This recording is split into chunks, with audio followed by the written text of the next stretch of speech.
Good afternoon or good day, depending on which part of the world or time zone you are.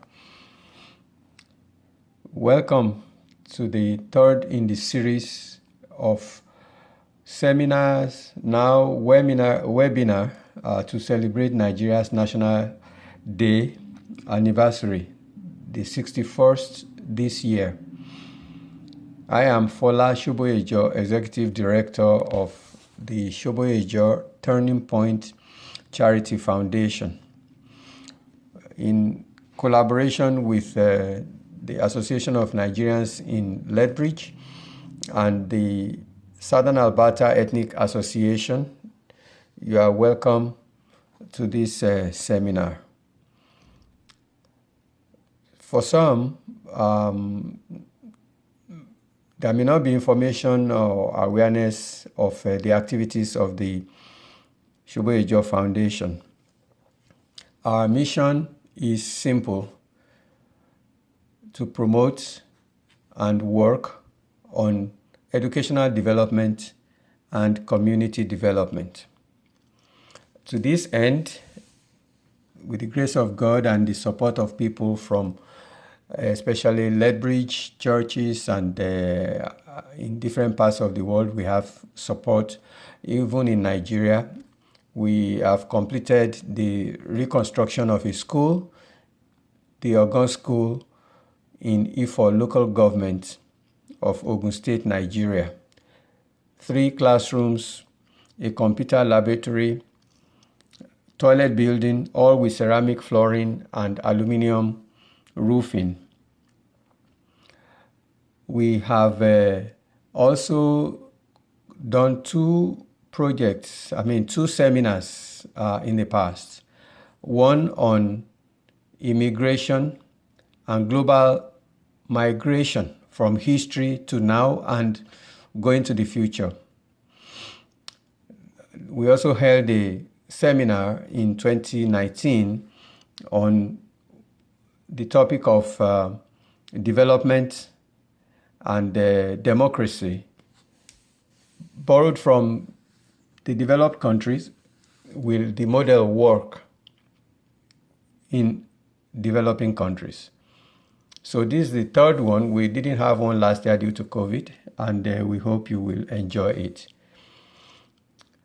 And for the future, our project is a women and youth center to promote after-school activities instead of kids running into trouble, running around the village and having conflicts with their parents. We are dreaming of a youth and women center where women too can acquire skills in literacy, crafts, and work with the kids on painting, drawing, sculpting, weaving, braiding, fashion designing, haircuts, crafts and welding, small crafts items, and woodwork.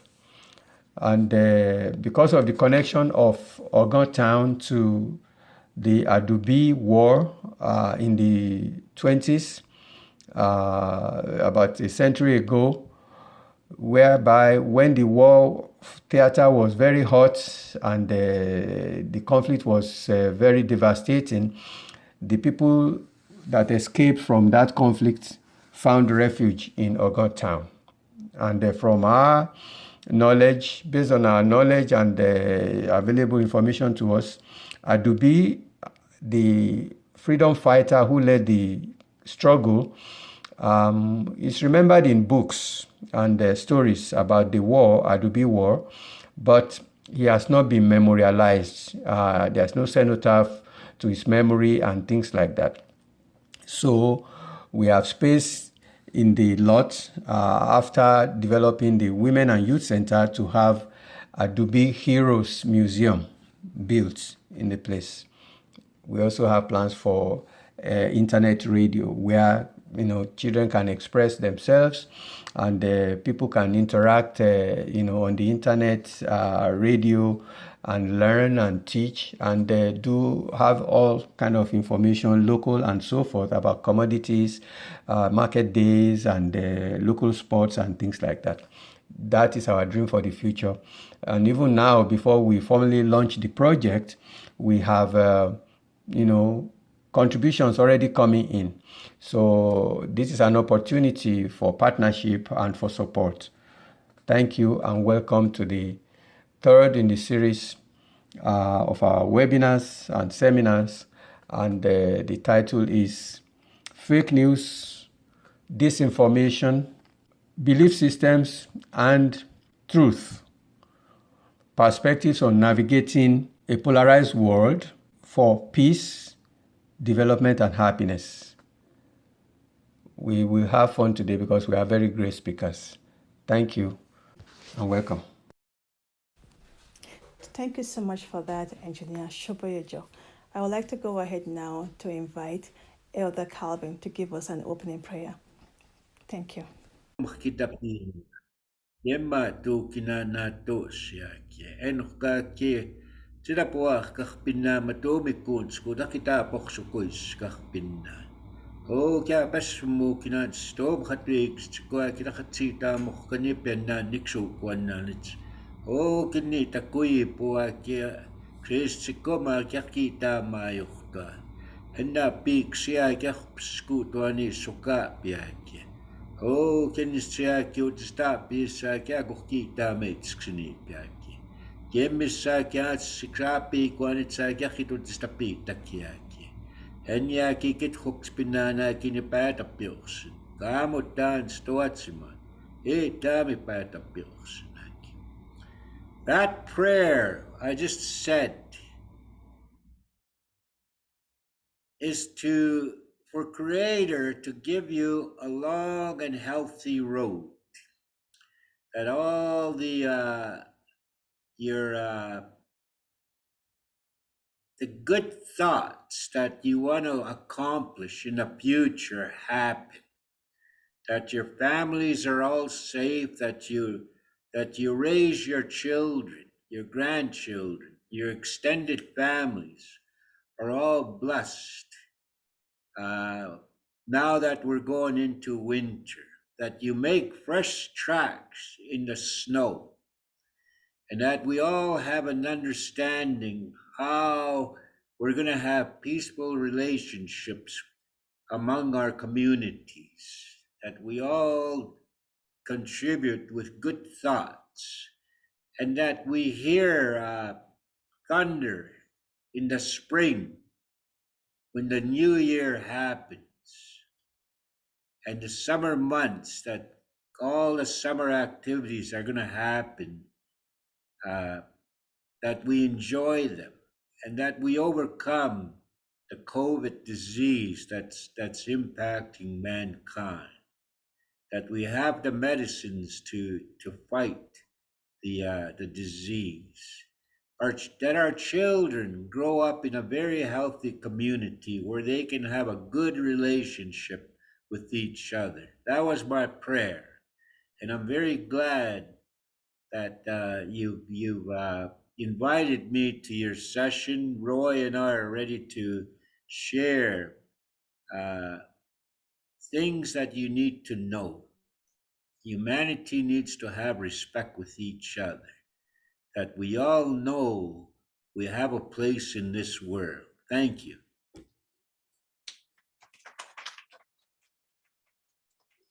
Thank you so much, Elder Calvin. Thank you. Really appreciate that.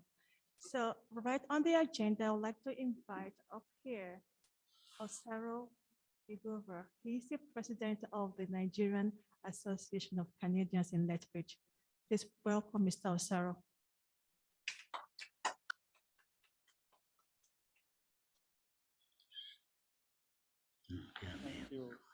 Thank you, everyone. Firstly, let me start by saying good day to everybody. I want to thank you all for taking time out of your busy schedule to be here physically and online. My name is Osaro Egariva, and I'm the co-host of today's event. I'm also the president of Associations of Nigerians in Lethbridge. And I'm glad to be in collaboration with the Shoboye Just Charity Foundation and of course the South Alberta Ethnic Association as well, with the focus of building a better community. ANL is committed to using our diversity and strength for growth and positive development of this community and beyond. I must assure you that there's no better time to engage and address on issues like this because it cuts across globe. Now, all through history, we have seen how fake news has been used to by mischievous elements to stoke tension of disunity, ethnic intolerance, tribal war, and even international disputes that has led to loss of lives, displacement of families, and whatnot. Well, taking this back home, Nigeria is made up of multi-ethnic groups with wide range of diversity, which cut across cultural lines, religious and political parties. This makes it very easy for, to take undue advantage of fake news to propel and even spark up national problems. That being said, anyways, I'm not the speaker for today. I'm the co-host. So I'm very excited to learn and to learn new things from our selected and distinguished speakers today. Again, I want to say a big thank you to everyone, and I hope we leave here at least one major challenge that we can take up and make the world a better place. Thank you very much. That was very well said. Thank you so much, Mr. Osero. So I'm just going to move on quickly, just so we know that this building that we are in belongs to the Southern Alberta Ethnic Association. And so we have with us as well the president of the Southern Alberta Ethnic Association by the name Dr. Victor Wuto, and he will give us a direct greeting as well. Thank you. Thank you very much. The Southern Alberta Ethnic Association. The Southern Alberta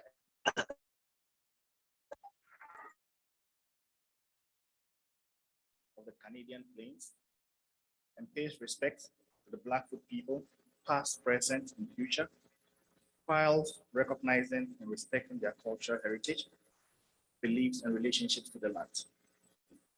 The SAEA is also home to the Métis Nation of Alberta Region 3. Good afternoon, ladies and gentlemen.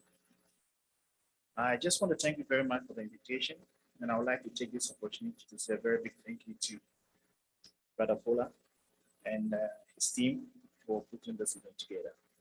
You guys have done an awesome job. The Southern Alberta Ethnic Association represents a wide diversity of ethnic societies and clubs in Southern Alberta. And since 1977, the SAEA has been showcasing ethnic diversity in Southern Alberta by highlighting different global cultures, languages, cuisines, cultural dances, performances, and ethnic music, as well as thoughts and philosophies.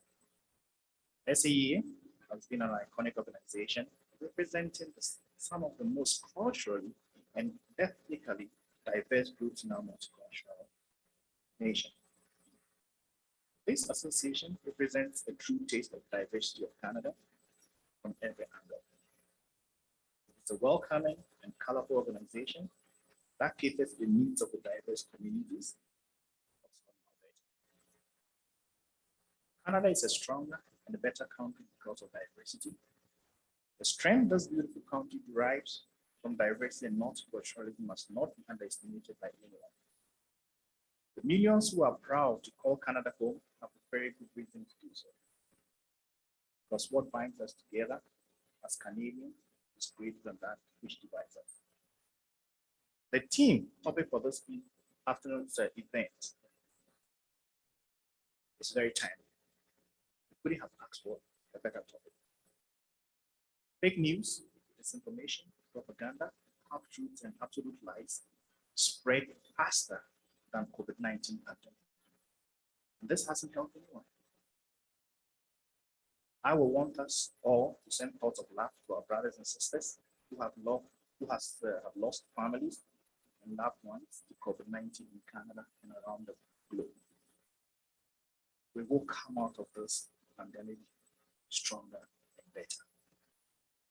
My New Year resolution was to capitalize on every opportunity to educate people on the COVID-19 pandemic, from the infection through treatment and general public health issues. COVID-19 is real and the vaccine works. I would like to take this opportunity to wish my brothers and sisters from Nigeria happy birthday. Let's celebrate the 61st, right? Independence Day with a renewed enthusiasm towards the motherland. We cannot give up on that beautiful country.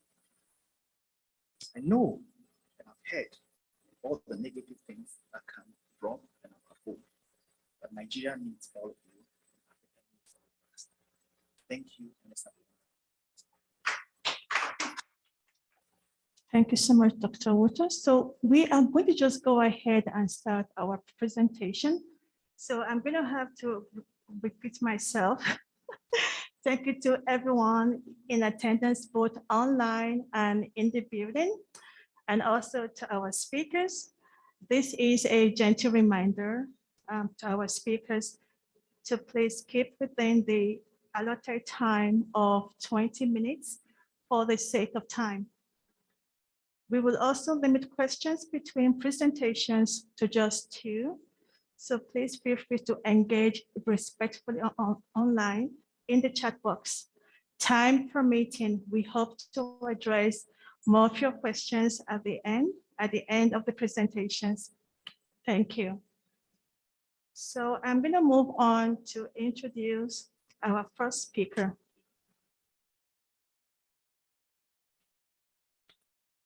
I would like to introduce Dr. Lambo. Dr. Lambo holds a Bachelor's of Science in Biology, Master of Science in Immunology, Master of Science in Epidemiology, Public and Population Health. He is a medical doctor with professional specialization certificate in population health data and analysis.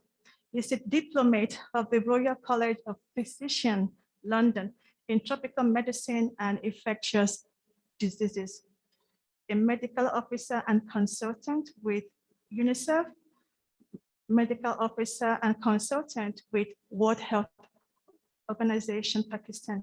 He's practiced family medicine in Vulcan, held various faculty positions at several universities in Canada and in the Caribbean. He joined the University of London in 2015, where he teaches and supervises graduate students in epidemiology and public health. Dr. Lambo teaches medical students in epidemiology and evidence-based medicine at the Avalon University School of Medicine, Dutch Caribbean, where he also directs a global school-based student health survey project. His research focuses on all aspects of epidemiology of pregnancy, infancy, and childhood, including the study of any factors that influence maternal health and the health and development of children from the conception through their adolescence. Please join me in welcoming Dr. Jonathan Adebola Lambo. Thank you. So he's ready. I see him beaming with smiles. So let's put him on. Thank you. Good afternoon, everyone. Can you hear me well? Yeah. Thank you, Mrs. Awoshuga, for the introduction, and I'd like to thank Engineer Shuboijo and his family, for this occasion today, for inviting me. And I thank all the co-speakers and everyone in Lethbridge, Alberta. My home is in Vulcan, Alberta. I just happen to work in various places. My topic is really a very important one at this time. where there's a lot of misinformation there. And I'll be talking briefly about what impacts us today. How can we understand COVID-19 anti-vaccination information better, and what is the implication for preventing and treating COVID-19? First of all, I have no, let me just, I think I might use this, right, that's working. Let's see.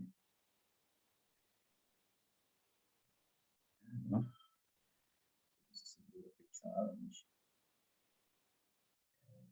Okay, I've got no conflict of interest. This is the structure of my presentation. I like to, I don't like this slides presentation, but I like to talk about some of the issues around COVID-19 and anti-vaccination miscommunication and how it affects, misinformation on treatment and prevention of COVID-19. As you well know, COVID-19 has impacted all of us in an unprecedented manner. And we know very well that vaccination is the cornerstone of prevention of COVID-19. But having said that, we should bear in mind that, knowing that vaccine is a public, health good, it provides not only benefit for the individual, but also for population protection. And there are three issues we are facing at this point, since the pandemic started. We are not sure about vaccine-associated harm, and these are the areas people are questioning. We can talk about the individual protection, but we still need to know to what extent the vaccine protects us as a population. And the third question people are asking, what about, vaccine safety concern? And before we can actually talk about this, we need to understand some of those things that have been done in the past successfully, about, what are the factors actually that behavioral factors that underpin vaccine, uptake so that we can have adequate protection in the community. So there are three things that, the World Health Organization actually brought out, creating an enabling environment and annexing social influences and creating motivation. And on October this year, last year rather, the technical advisory group met. These are experts, are actually asking three questions. How can we promote? What are the behavioral interventions that can promote adequate uptake at the population level? Well, what are the issues around, warning people about risk? And what about, promoting uptake for the most vulnerable groups? These are the people who are liable to actually die from, COVID-19. And this question was very, very, very good at this point to really revisit. And before we do that, let's just talk about some of those, how anti-vaccination movement started. It started, well, the modern time, we know that it started with this, publication in Lancet in 1998, which was eventually retracted by this physician who actually, falsified, data about measles, mumps, rubella vaccination, and, intestinal obstruction in children, so that it all came to light that this was a fraud, and the paper, was actually, retracted, and this has actually led, to the downward trend of, measles, mumps, rubella vaccine uptake in the population. We're still suffering from that up to date, and that has gone down over time now, like over 20 years now, to impact also the COVID-19 vaccination uptake. We know that misinformation, it tells us about, misleading healthcare information. And we know because of this, we know that the guidelines, around COVID-19 pandemic, the turnout is really very, rapid. And so, those people who are ready to, misinform us use that as a fertile ground to really, promulgate anti-vaccination ideologies. Now, we need to understand that all these, misinformation devices are an obstacle in the way of getting vaccinated. And that creates a lot of multiple uncertainties, and we know very well now that there is an abundance of, overabundance of information, even circulating around COVID-19, which we call, infodemic. Yeah, and some of these is really very important. I like when the, our president of the Southern Alberta Ethnic Group said, the virus, even the information, misinformation, if even spread faster, than the virus. And, some of the characteristics of this overabundance information is that it makes it difficult for both the public and the public health authorities to identify an actionable path to counter misinformation and rumors. They not only get in the way of public health, responses, but they also generate, disrespect among the public and distrust among the public. Go to the next slide. And we know very well, all of us are aware of the sources of the spread, of misinformation in the social media. And, even the traditional, media, mass media are also accomplices of this, misinformation. They come out with a lot of narratives that aim to prove, the medical and scientific experts, to be fallible, right? So they come with a lot of, we know very well, conspiracy and anti-vax theories, and they use a lot of decor, to link aspect that might be, seems sensible, right? The WHO has actually made a sort of platform where the main, misinformation, virus messages, we can, go there and really alert ourselves to it. I mean, I'll be talking about some of the solutions that we can actually use to combat some of these, fallible, hypotheses and theories. Now, we need, people have to understand that to develop effective strategy to counter, it is important also to understand the strategies that are used by these people, right? You see, the first thing they try to do, they are very, very, the anti-vaccination group, they are a heterogeneous group. And, they come up with a lot of misinformation that are characterized by the distrust of the science, and the selective use. They might take some of those paragraphs in the guidelines and begin to misconstrue it, to favor their theories. And they also have distrust in the pharmaceutical, companies and government. They come up with simplistic, explanation, and they use a lot of emotion and anecdotes to, sort of impact rational decision making. These are some of those, myths they put on the WHO website that all of us are, familiar with. And, the way out is for the public rather to be empowered to be able to say, yeah, this is a misinformation, right? And, the government has to even make these people more, the media companies more accountable.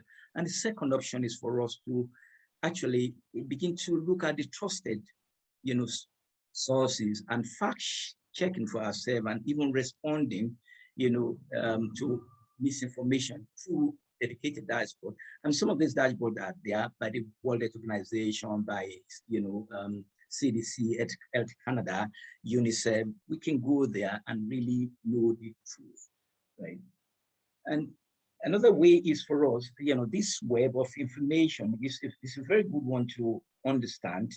It's a way of really, when we are in a network, in the WhatsApp group, we can see, the way rumor propagates, when a person sends a rumor to the chat group, and then, the next person should be aware, should double check these facts. And then the next person, got their news from trusted source. And we begin to ask ourselves, how do we know that this information is really true?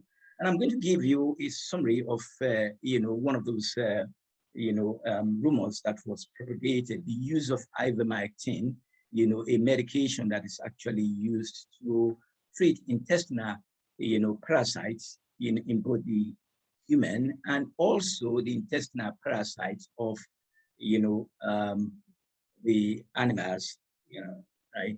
So we see, in the last 3-4 months, over a year ago, we see that people have actually, begin to use ivermectin, trying to say, well, rationalize that, it could, prevent and treat COVID-19. So the CDC came out with this summary. At about the same time, Health Canada also came out and issued warnings that, do not use the veterinary. You are not a horse, you are not a sheep. Why are you using the veterinary ivermectin for the prevention or treatment of COVID-19, right? And they urge people who are persistent to really discard it and things like that. The graph here you will see here shows, this is from the data from the Center for Disease Control and Prevention in United States. On the x-axis, you see the number of ivermectin prescription dispensed, and on the on the x-axis you see the days. And over time, even before pre-pandemic period between March 22, 2019 and March 6, 2020, you can see that the ivermectin prescription were actually limited to those ones that are used to treat intestinal parasite in animals. But if you keep on looking after April 20 post-pandemic, you see there is a bit of a rise in the number of ivermectin prescription, which shows that people are being misled by this information to treat themselves. And well, I like to spare the videos. You can actually. So what I like to end up with is that how can we actually be well informed, right? Apart from the dashboards that I said quite some time ago, we can turn to, we can seek evidence, and that evidence comes from, studies that have been proven, to really show, what the treatment or the prevention intervention can do and cannot do.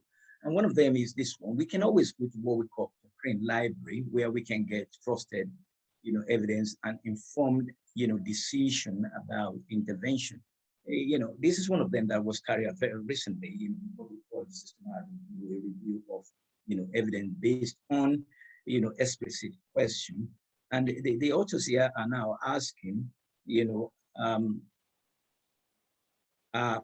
ivermectin, safer and efficacious, work better compared to no treatment, to the standard of care, to dummy medicine they give to people, right? And eventually they found no evidence to support the use of ivermectin for treating and preventing COVID infection. They say, like any other thing, evidence base is limited. And there are also other studies that are being done that, as time, goes on, they will update the review to tell us the state of art of the evidence. So these are the kind of things that we need to turn to. The good thing about the Cochrane Library is that they also produce evidence for lay people who are not well into the science of medicine and things that we can always put there. The one that I just showed you is just this, the abstract is for the lay people. Yeah. So I like to conclude by saying that 3 things. Public expectation management is the key, right? And the government and the partners need to listen and urgently needed to clarify issues around vaccine safety, vaccine effectiveness, and population protection. Now, the public needs to be empowered to be able to, identify and report misinformation, and the media companies that need to be, has to remove harmful information. And again, we have this utility of available trusted sources. We can check facts, we can respond to misinformation. and the peer-reviewed literature that I told you, and the databases like Cochrane Library. We can use it to access evidence, for the safety and effectiveness of intervention, preventing and treating COVID-19. Having said that, the key message that I'd like you to take today is that, in view of the prevailing problems of vaccine safety concern, how the vaccine work, and we know very well that there are many problems here. People who get COVID vaccine after 2 doses, right? The immune response is mounted is expected to be available after 2 weeks, and some of these people are getting COVID-19, infection again. That erodes public, distrust, that people are concerned about that. And in those days when I was in the field, we used to call it, vaccine failure. But now they dress it up and call it fancy name. They call it breakthrough infection, right? Yeah, and a lot of things is that, I can tell you myself, I'm also, going through, since I got a second dose of COVID-19, AstraZeneca Shield, vaccine in Lethbridge on June, actually June 15, right? This will be the fourth month today, and I've lost my feelings in my left fingers, and my fingers are like if I feel it, it's like rubbing against sandpaper. Yeah, I won't, such things will erode public confidence, right? So, but having said that, vaccination with COVID, vaccine remains the cornerstone for preventing COVID-19. We need to be alert to the dangers of misinformation and verify information using trusted sources and access evidence for treating and preventing COVID-19 using peer-reviewed literature and databases. Thank you very much. That's the end of my presentation. Wow, Dr. Lambo, thank you so very much. So I am going to invite us, if we have maybe a question or two for Dr. Lambo following his presentation, please, you're welcome to send a text in the chat box if you are on there, or you can indicate with a raised hand and you will be allowed to speak up and ask your question. So if anybody is listening and you have a question for Dr. Lambo, please do so now. May you understand? Okay, I think you are a solid teacher. We understood the lesson and we are all clear. Oh, okay. Somebody? Yeah. Okay, somebody would like to know how they can have access to the material that you shared for your presentation. So do we have like a PowerPoint? Okay, Exactly. through the Turning Point, if you can send an email to Shubayajo Turning Point Foundation. Is that an email? Yeah, Okay. I can make the presentation and the website available, right? I'll do that. I'll be very happy. All right. Thank you for the asking. Yeah. All right. So we're just going to move on to the next. Thank you very much.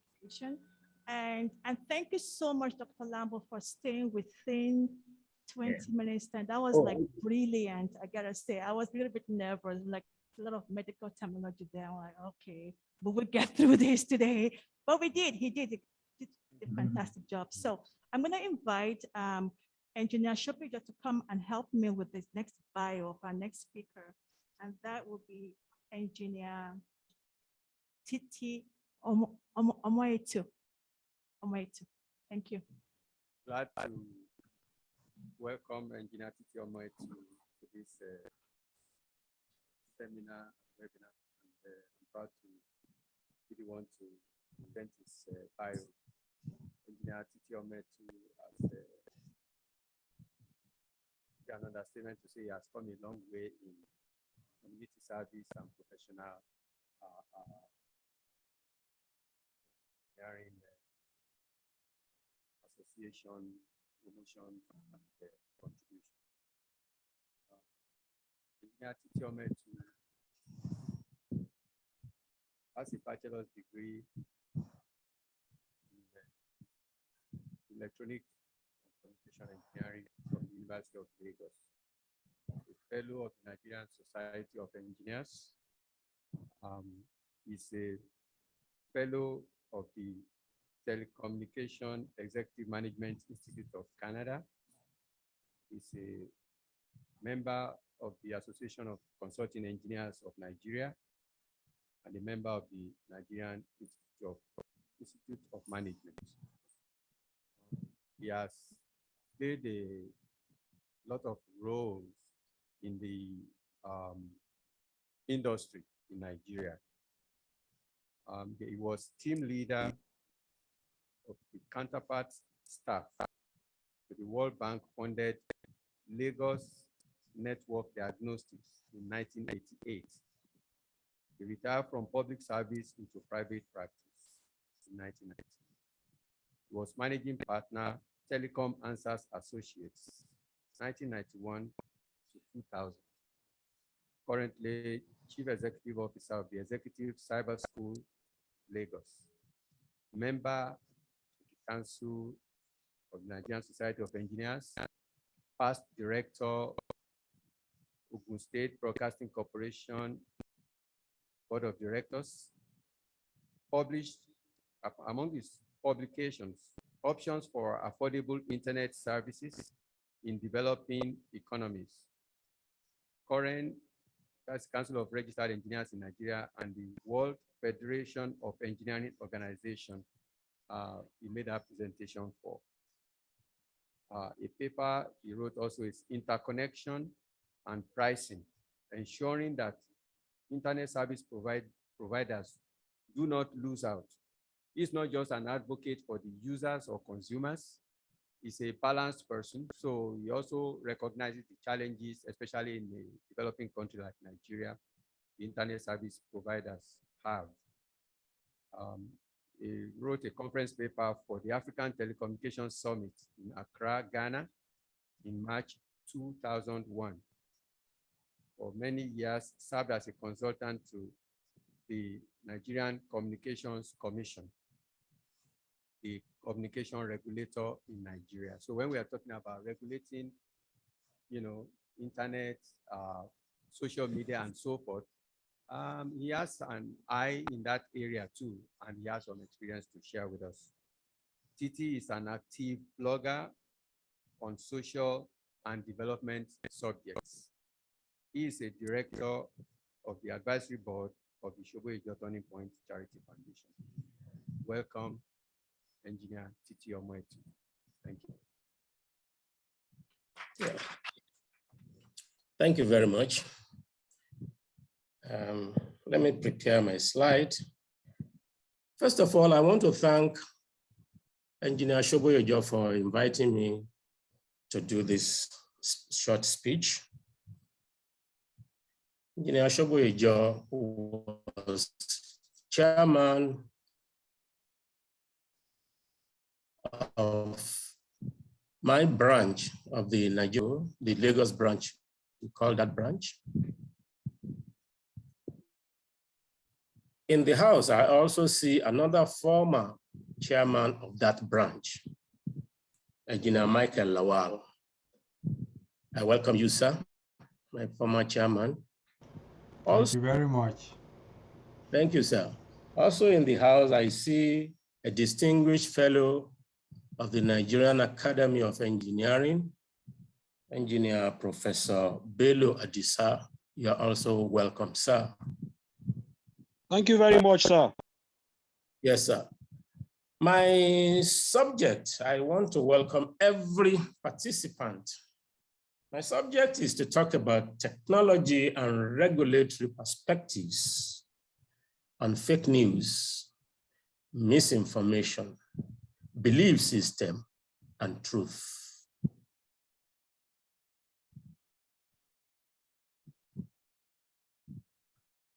Quite honestly, if you ask me, for me, I am hoping that this evening, well, I'm speaking from Nigeria, this is my evening here, so I will say good evening to everybody. For me, fake news also means misinformation. I say this because both of them mean all forms of false, inaccurate, or misleading information designed, presented, and promoted to intentionally cause public harm or for profit. If you take this definition, I will have to say the same for both fake news and misinformation. As a matter of fact, when I did my search, I found out that fake news is a word that is commonly used in America, while in Europe, misinformation is the popular word they have adopted. If there is anybody who popularized the word fake news, I think it was former President Donald Trump. But this evening, my interest is to talk about the news that is tampered with to give another meaning or impression. Incidentally, because it is usually done with a motive, it generally offends somebody somewhere. Yes, that is what makes it bad. And for that reason, it must be discouraged.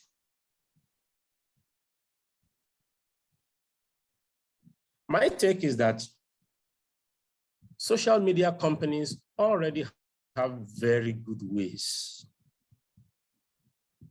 Maybe a lot of them inadequate yet. Maybe some are still substandard, but they certainly have many ways to confront the evil effects of fake news. I have paid attention to government's, government's idea about fake news. Because we already know that those who run failing governments all over the world are increasingly getting uncomfortable with negative use of information, especially as it relates to the passing of judgment on the quality of governance they give. In their own case, it does not have to be fake news to hurt them. It only needs to paint their performance in bad light. Then they use fake news charges to vent their anger. I think we have to be very careful here. Fake news is not an issue against governance. It's not an issue against government. It's an issue against all of us. In some countries, as we talk now,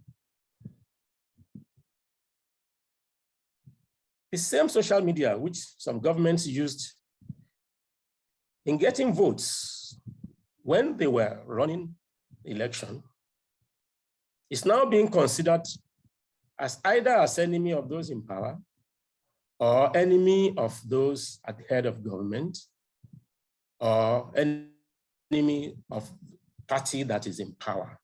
But the truth really is that at the core of ruling party's problem might be their inability to use the goodwill they got from those who brought them into power, the votes of those who brought them into power.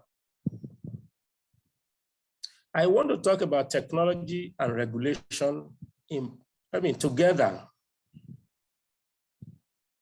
If it were competition, I will vote for technology, although without undermining regulation. Both issues are very wide to discuss, I appreciate.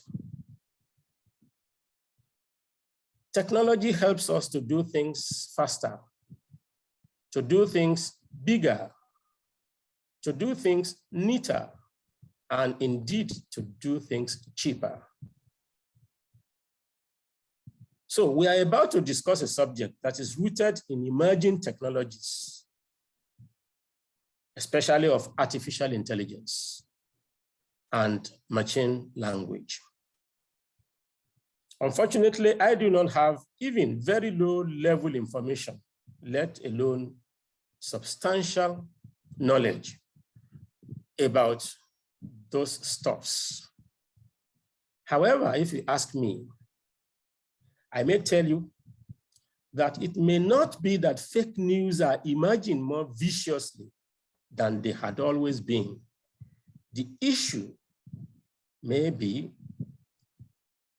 the advanced speed at which they can now spread and the relative cheaper access to means of sharing individual thoughts and expressions, which constitute the real issues that make fake news the monster we have accepted it to be.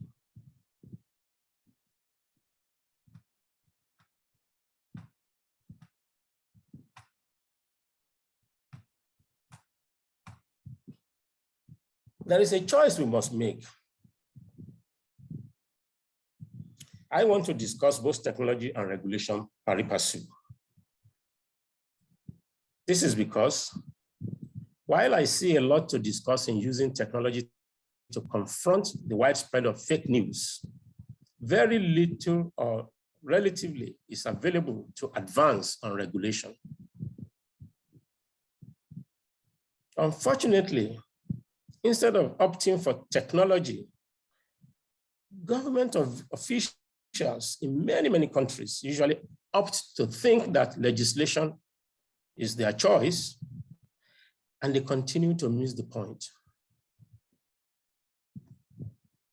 My view is that the laws as they are, especially in my own country,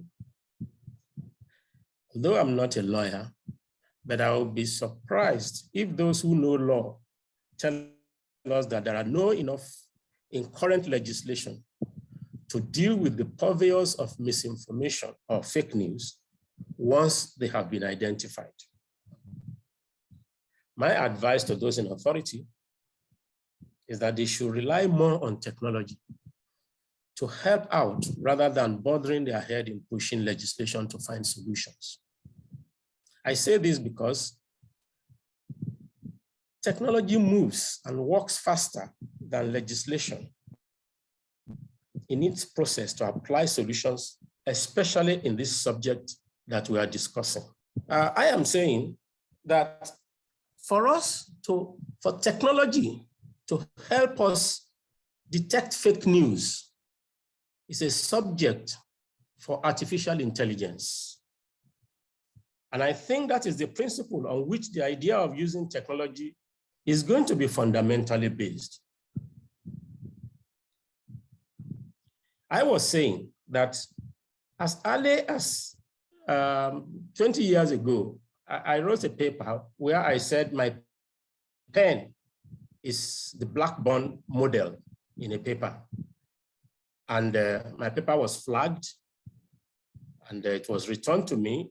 And when we checked, we found out that that statement, my pen is the Blackburn model, the pen and the is was seen by a detector to be penis.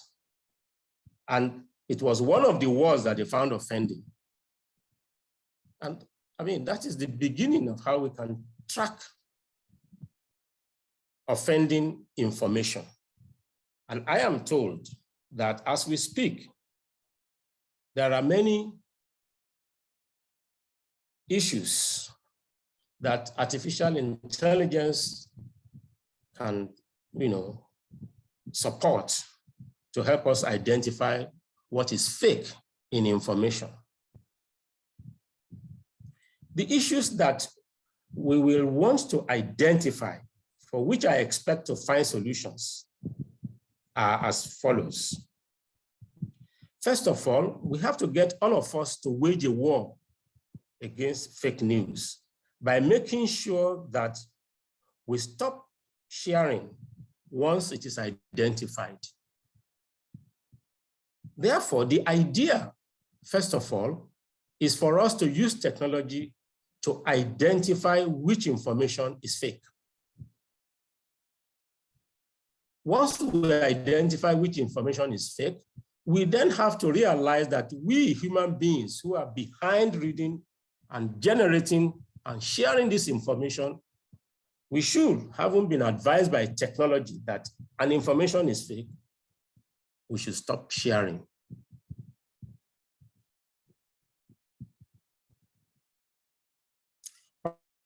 Of course, I know there are substandard platform regulation on many platforms. And I also know that there are unreasonable trusts that people have in fellow platform users. I mean, when people think that because somebody is his colleague or somebody he knows, whatever information he publishes must be correct. Technology will help us better. I also know that because of increasing poverty in the land, there are very many people whose means of livelihood is to share fake news and to profit from it.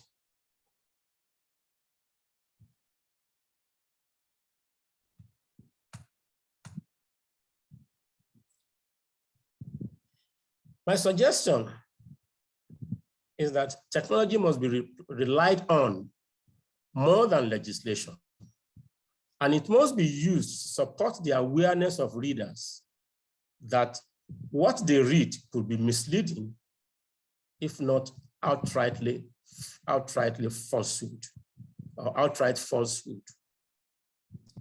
I have it on good authority that artificial intelligence is already advanced enough to trace the source of offending content. And this can be used to create accurate alerts and flagging ideas for material that pass through social media company platforms. That, to me, defines what we mean by the primary core of a technological solution.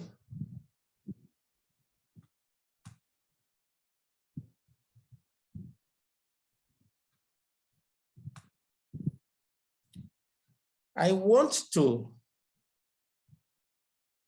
give a warning, a call for caution. Artificial intelligence as an enabling science to combat fake news is really what is in itself also a tool that you can use to spread fake news. For example, in my own language, there is something we say in Yoruba language, we say "epe," la fin wo epe. You see? And that,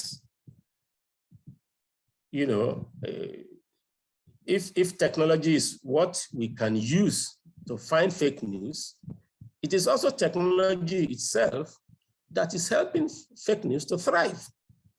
So that calls for caution.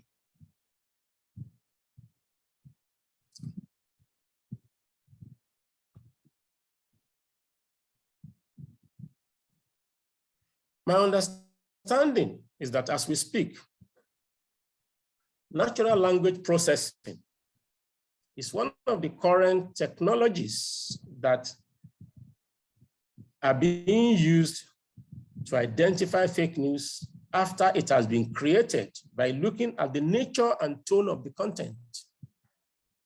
The idea here is to research into how many of such solutions already exist and to say they do exist. The other point to make is that technology as a solution is a case of human/computer symbiosis, in which we use computing power to detect and eliminate sources of information, sources of fake news, and then rely on well-informed people to spread the word, blacklist and ignore or punish the worst purveyors of falsehood. I'm asking that we elevate the thinking capacity of our people. Let us guide them to question every information and avoid reusing an information if it is not found positive to development. When we use technology to help us in doing this, it is what I call the technology as solution, far beyond legislation. I will conclude by saying that fake news, which also means misinformation, is real. It is an enemy of society, and it should be confronted. I advise, however, that the way to confront it is to encourage citizens to do the confrontation rather than relying on regulation. Use technology to detect and use legislation to punish offenders. Lastly, caution is advised in dealing on the matter, since technology, which is the preferred solution, could also be a tool for spreading fake news. Thank you very much. Thank you so much, Dr. Moiti. Sorry, Engineer Omoetu. And I feel like I observed a question in the chat box, right? Yeah. So I'm wondering if we can have someone. Okay, well, we have a couple questions on the chat box, Engineer. Thank you very much. The first question is, who gets to decide what technology flags as fake news? Who gets to decide what technology flags as fake news?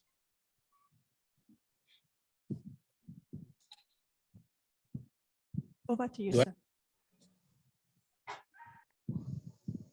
Would you want me to take all the questions so that you can address them all at once? Yeah, I think so. Okay, perfect. Okay, so we can just go ahead and. Yes, the second question is, what are the criteria for defining fake news or misinformation? Tabloid, propaganda, editorials, or perhaps generalization? And the last question is, how do we make sure that authorities don't use this technology to only allow the spreading of information that pushes their agenda? How does the human right of free speech fit into censorship? Thank you very much. Okay, sir. So if you're able to just respond, say in 1 minute, that would be so much appreciated. Thank you. Thank you very much. Who decides what is to be flagged can actually be done by science and technology.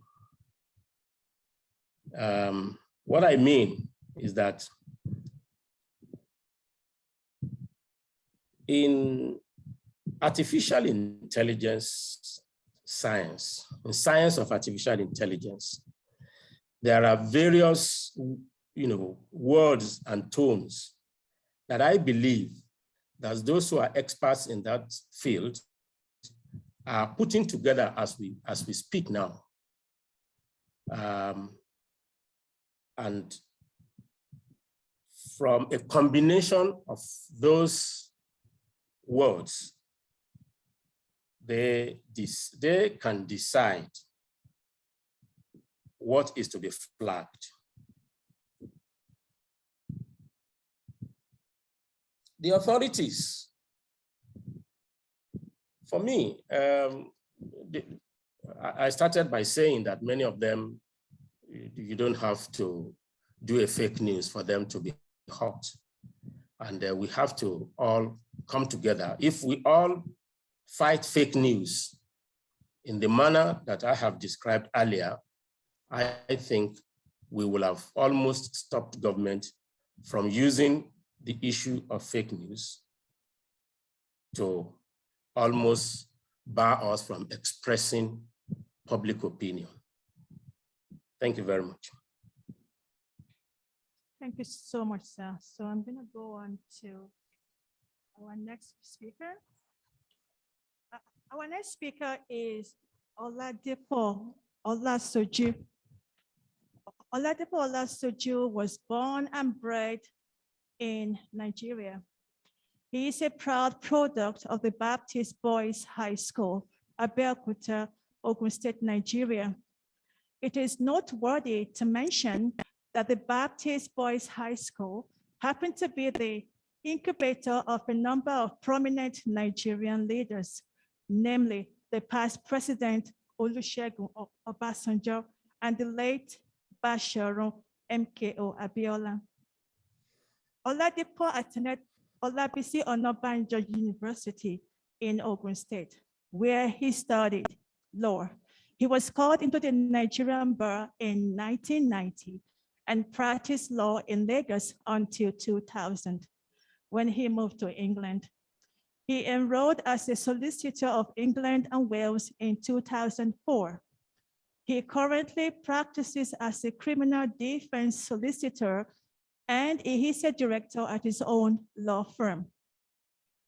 Oladipo was ordained as a pastor while he was in Nigeria, and he had combined this with his practice in both Nigeria and England. He is no longer pastoring, and he's still waiting on God for a new direction. Oladipo is married to Fumi, and they live in England with their two beautiful daughters. Please welcome Oladipo Olasoju. Thank you. Thank you very much for having me. I don't know if you can hear me. Yes, we can hear you, sir. Oh, okay. But we can't see you just yet. Oh, okay, we can see you. Thank you. Okay, there you go. Well, I tried to hide behind the scene. Thank you for having me this evening. And I want to take this opportunity to thank the host of this event. And I believe that this topic, as it is something that is very timely and something that I believe is something that every one of us should embrace. Yeah, as I was introduced, my name is Oladipo, but friends call me Ola just to make it easier to be pronounced. A couple of weeks ago, my friend sent me an image, which I will show you on my screen now. Can you see this? Can you see the screen? Yes, we can. Okay. Yes, we can. Now, it's about a WhatsApp message, which has this inscription. It said the world is finally divided into two clear groups. The vaccinated one waiting for the non-vaccinated ones to die. And then the non-vaccinated ones waiting for the vaccinated ones to die. I think there can be nothing far from the truth, the world we are in today. And the result of this is the reason why we are here today, which is discussion about the effect and the impact of fake news. What can we do to deal with these fake news? Now, I have my introduction. I'm sorry, I don't have that sense of professionalism that the two previous speakers have demonstrated in having a PowerPoint presentation. But this is the little one that I can put together. I hope you bear with me. But it's going to serve the same purpose.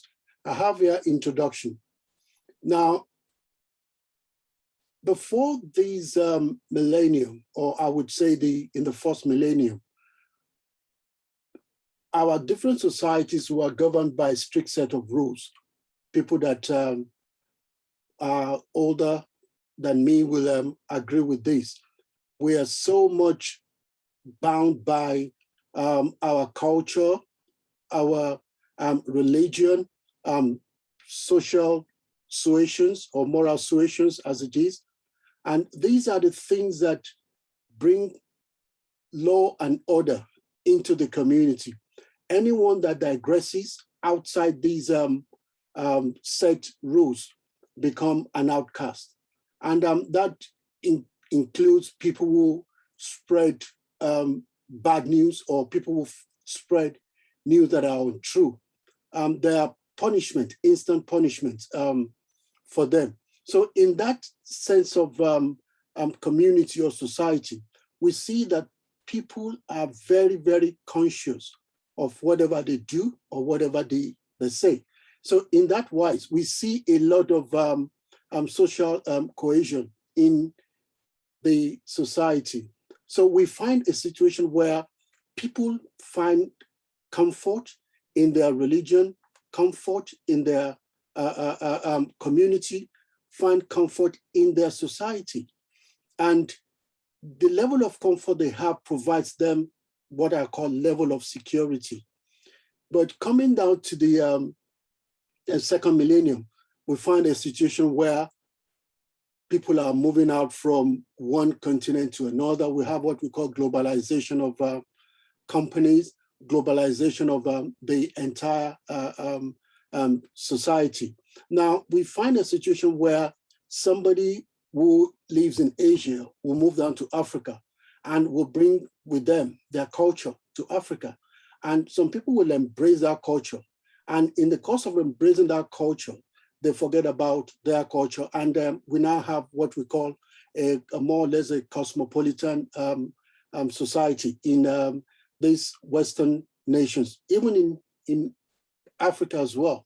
Now, these are the things that are leading to the gradual erosion of what used to be our safety valves, our culture, our social beliefs, our community network. All these things were being eroded gradually as a result of this globalization. Now, moving on, we find out that we also experience the advancement of technology. And with that technology comes what I'll call the evolvement of power of the social media. Now, before the start of the millennium, I hardly heard of people talking about Facebook, people talking about YouTube, Twitter and all that.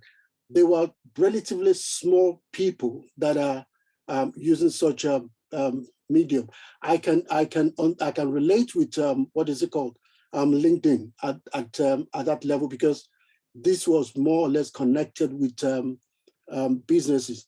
But as time progresses, we'll find people getting involved in Facebook, WhatsApp messages, setting up platforms, and all that. We're gradually, getting into our culture. Before I can knock on my neighbor's door and say, oh, hi, I come to say hello to you.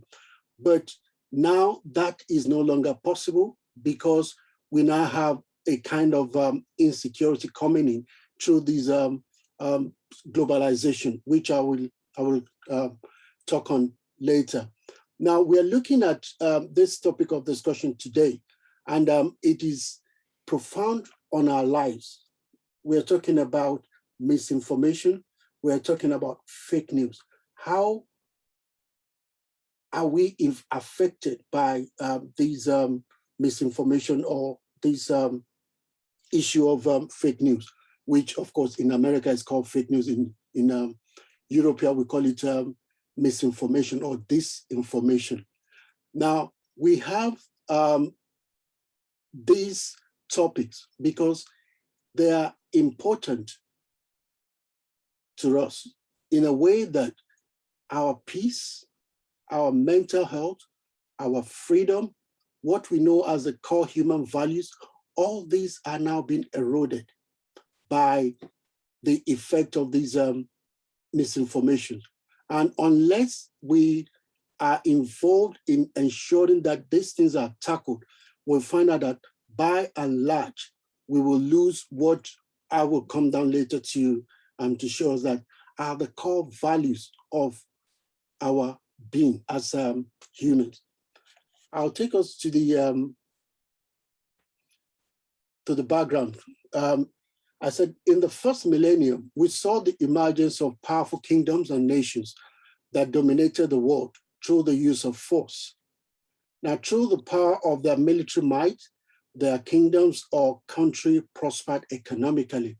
Now, what that means is that in those years, we have kingdoms becoming powerful militarily. And as a result of their might, they are able to conquer other nations. And that expands their territory and also their kingdoms and their economies. Now, these gave a sense of prosperity and security to the citizens. And those that are outside those kingdoms or the conquered states become slaves to them. And they become impoverished because everything belonging to them are now being taken away into these bigger powers. Now, these were the dominant forces in the first millennium. We have nations that have evolved like Germany. We have France during the time of Napoleon. We have England, we have the United Kingdom. All these were emerging states that were able to dominate, in fact, the whole world. Today, we are still having the effect of these, what we call colonization in Africa. Now, coming down into the, towards the tail end of the first millennium, we have just two superpowers then, Russia or USSR and United States of America. Today, in the second millennium, that is no longer the case. We now have other countries that are now emerging. We have North Korea. Why? Because they have nuclear power. We have countries like Pakistan, they are nuclear power. We have countries like India, they are nuclear powers. The so-called superpowers can't just wake up in a day and say they want to attack these nations because they now have nuclear weapons as well. So it's more or less a deterrent. But one thing that I find curious is that in the second millennium, instead of us having just the superpowers or the so-called nuclear powers, we now have companies, we now have individuals who are now influencers, who are now so big that they control the affairs of nations. And the question is, how do they do this? I can understand people with nuclear power, people with military might, they can control nations through force. But multinational companies, individuals, they don't have this military might. They don't have this powers, yet they control and influence other countries. They influence leaders. How do they go about this? These are the things that I will touch on now. In the case of countries with military might, because they have that power, they instill fear into the minds of people. So they control people through fear, right? Companies, they don't have that power, yet they control countries, they control nations, they control people. How do they do this? How do they achieve that? Now, this brings us to another issue, which is even though the countries that are superpower, they control these nations through fear, companies control people and nations through what they call news, information, advertisement, propaganda. Now, remember I said that human beings, we have our core values, which is something that we hold on to very, very strongly. And anything that affects this core values, we tend to fight them. So there's this instinct of survival in every human being. Anything that affects our security, anything that affects our core values, we fight them. How do we do this? We do this by either bringing out something that will counter the attack in form of information. We are seeing that in the case of North Korea and United States. in recent times, where the military, the leaders in North Korea will display their military might, just to make sure that people see that, look, if you touch us, this is something that we can use to fight back. And in that process, America has not been able to even think of attacking North Korea. Otherwise, in the past, that would have happened. Now, we see this as a way of a propaganda, as a way of preserving your culture, preserving your nation, preserving what you believe to be your identity as a nation. What about individuals? When a company comes to you and say that you look more beautiful if you use this product, and they show you a model who uses the product, and you can see the beauty in that model. Unknown to you, this is a model. This is not somebody that actually is like you. And by that information getting into your head, gradually you begin to believe that that is true. And by doing that, you are accepting that what you are doing is not authentic. What they are bringing to you is authentic. And that is where misinformation comes in. Now, I define misinformation as false or inaccurate information, especially that which is deliberately intended to deceive. False or inaccurate information, especially that which is deliberately intended to deceive. Now, in my previous discussion, I mentioned how countries control countries for a benefit through fear. And I'll talk about how companies, control people or nations through the same mechanism, which is propaganda or disinformation. Now, all these things are intended to create some form of benefit, as the last speaker has said. When you release information, that information has an effect, because anything that goes into the mind, onto your brain, stays.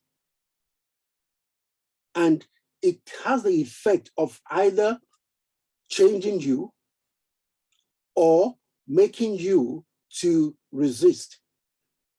In other words, if I say that, look, I have a gun, I'm going to shoot you, what comes into your head is safety.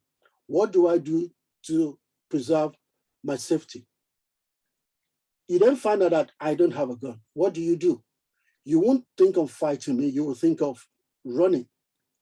And that is the effect of fake news. When they come with an information, how do we know whether this is fake or whether this is true? The only way we can know is if we understand the issue itself. For instance, I don't know much about American politics, but in 2020, I tend to follow the American politics as a result of what was going on there, because I know that whatever happens to America or whoever becomes the president will impact on the rest of the world. So because of that, I was following that news. And to an extent, I became so vast in American politics. Now, when I hear anything contrary to what I know is going on there, I fast check it. I check whether it is true. Many of us today, we don't do that. And that is why we don't have that a level of success in dealing with fake news. Whenever this news comes, we take them on board and then we just run with it. There's no time. We say, let me check, hang on. Okay, this thing is coming, let me check. Because what fake news does is that it gives you a lot of things that you believe helps to secure your position. Like if you go to, what is it called? YouTube today, you see a lot of things about the vaccine. I've taken the 2 doses of the vaccine and I know that it is good. But somebody will tell you that I won't take it because I know that it is not good. Why is this? What is the benefit of you saying that? Unless there's something you are gaining from it, you won't be promoting that information. So we have people that are doing this because there is a benefit for them, either financial benefit, either self-preservation. There is a benefit. So when we look at all these things that are causing or that are that are spreading out this fake news, they have a benefit. Now I'll come to the issue of how do we deal with this. The second speaker mentioned something about legislation. It is very difficult for you to legislate against fake news. The reason is that there's, like in the UK, there's something we call freedom of speech. Now, that is so much entrenched in what we call the Human Rights Act. You cannot stifle freedom of speech, but where it is affecting national security or it is undermining national confidence, you can step in. That is when the law can step in. Otherwise, you can't. But how do we deal with it as individuals? The only way we can deal with it is if we understand our core values. As a religious person, I believe more in the Bible as my standard. And what the Bible says about me is that it said, my people perish for lack of understanding, lack of knowledge. Now, without people having that information, they will become slaves of misinformation. And that is what we're experiencing today. I believe that when it comes to question and answer, I might be able to do more. Thank you very much. Thank you so much for your time. So I am wondering if we have a couple questions from the chat forum. Yes, we do have a question here, and I'll take it quickly. It's from Chidi. It says, globalization in its various strands affect belief systems in cultures and subcultures.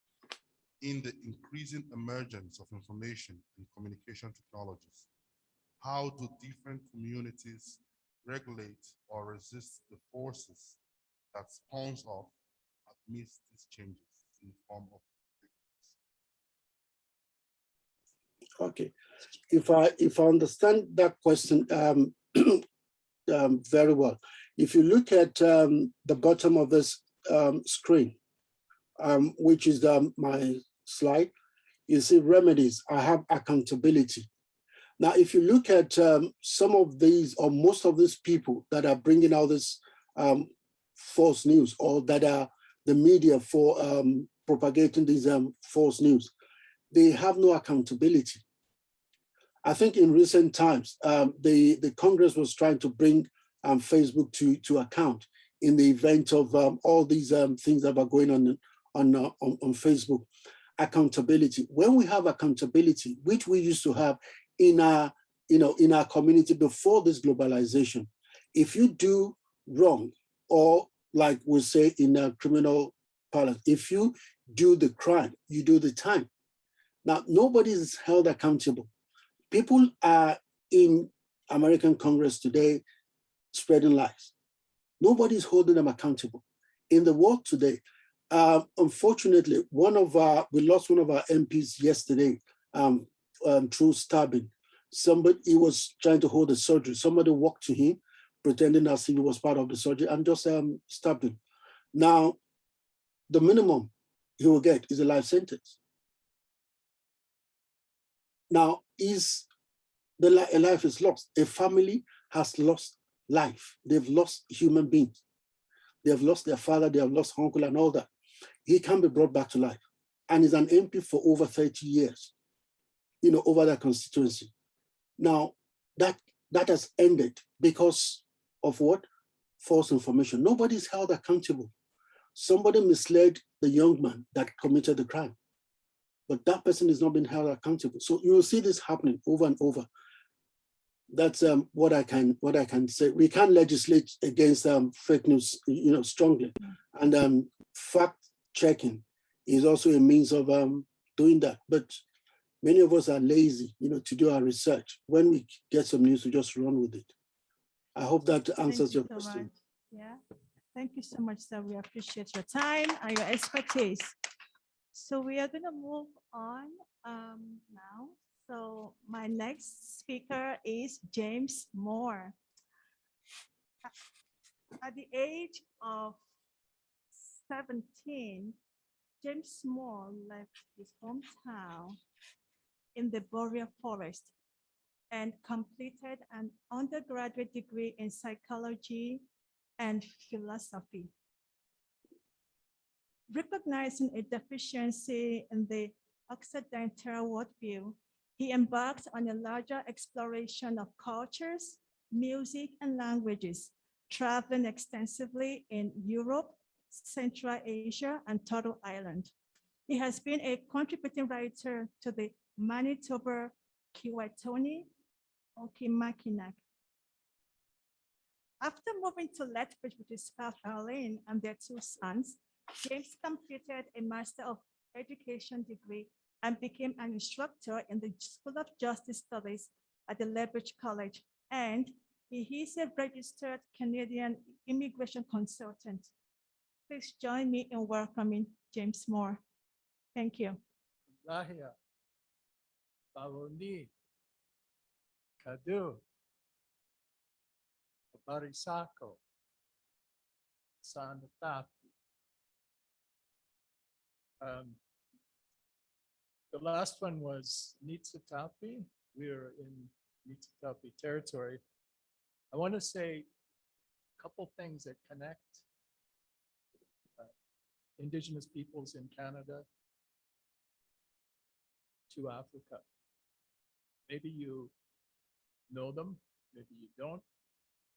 But before I go there, there's two things that I want to begin with.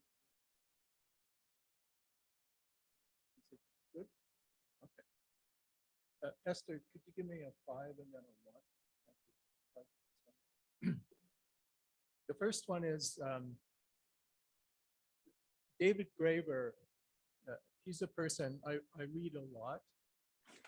And when I discover someone who keeps appearing as a reference, I find I want to read him in the original.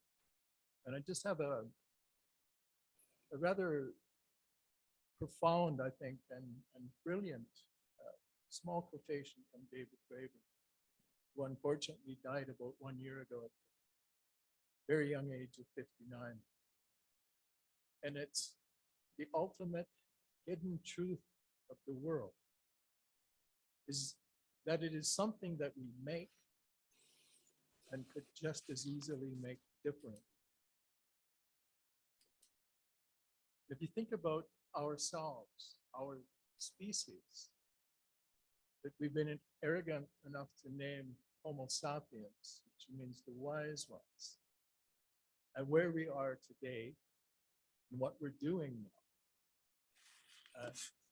I don't think we want to think necessarily that fake news or false narratives, which is sort of an expansion of the soundbite of a fake news, is something new. It's not new at all.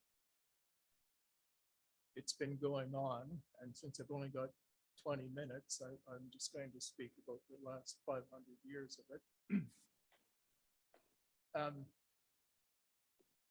But the second thing I want to say at the beginning is, like Esther said, I'm from originally northern Canada, a small mining town that was stuck into the forest because it was at that time called the richest mine on earth. And so the Nahidawack people were there long before the mine showed up.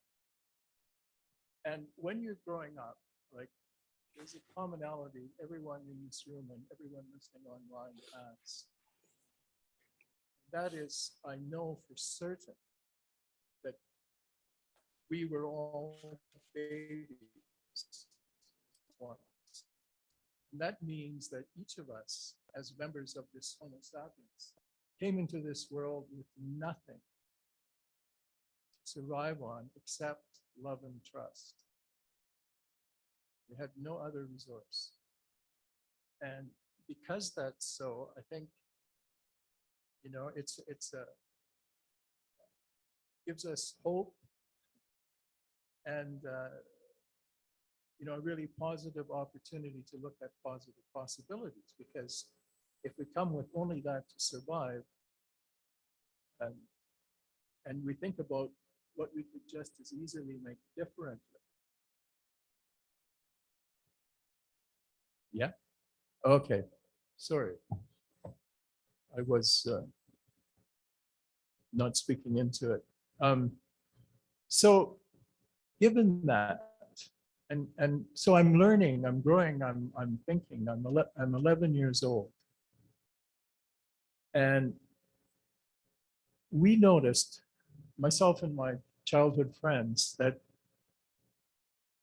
the Nehitawak people, when they said things, they were always saying, I guess. And we joked among ourselves in our ignorance. We said, the Indians don't know anything. They're only guessing. They're always guessing. Now, if we're capable of learning, I think we can recognize that, an earlier state of cognition can be transcended as we learn more. We sort of fill in the blanks. Now, I think this is really profound again, because what you're saying is that I recognize the limits of my own being, my tiny view of the world, that there's far more than I can comprehend. So I am guessing. In another way, when we look at science, and some of the previous speakers, especially Titi Omoetu was speaking and trying to say that we make a hypothesis and then we check it. And the best way to do that is by, when you use the word peer review, you're talking about essentially the ability to reproduce the phenomenon, the experiment, to see that the results of the hypothesis are as you said. So it's like a collective guess. And in this way, we sort of move forward as a species, as a people, but it all involves sharing. And so one of the great problems and the greatest of the false narratives, what I was taught growing up, because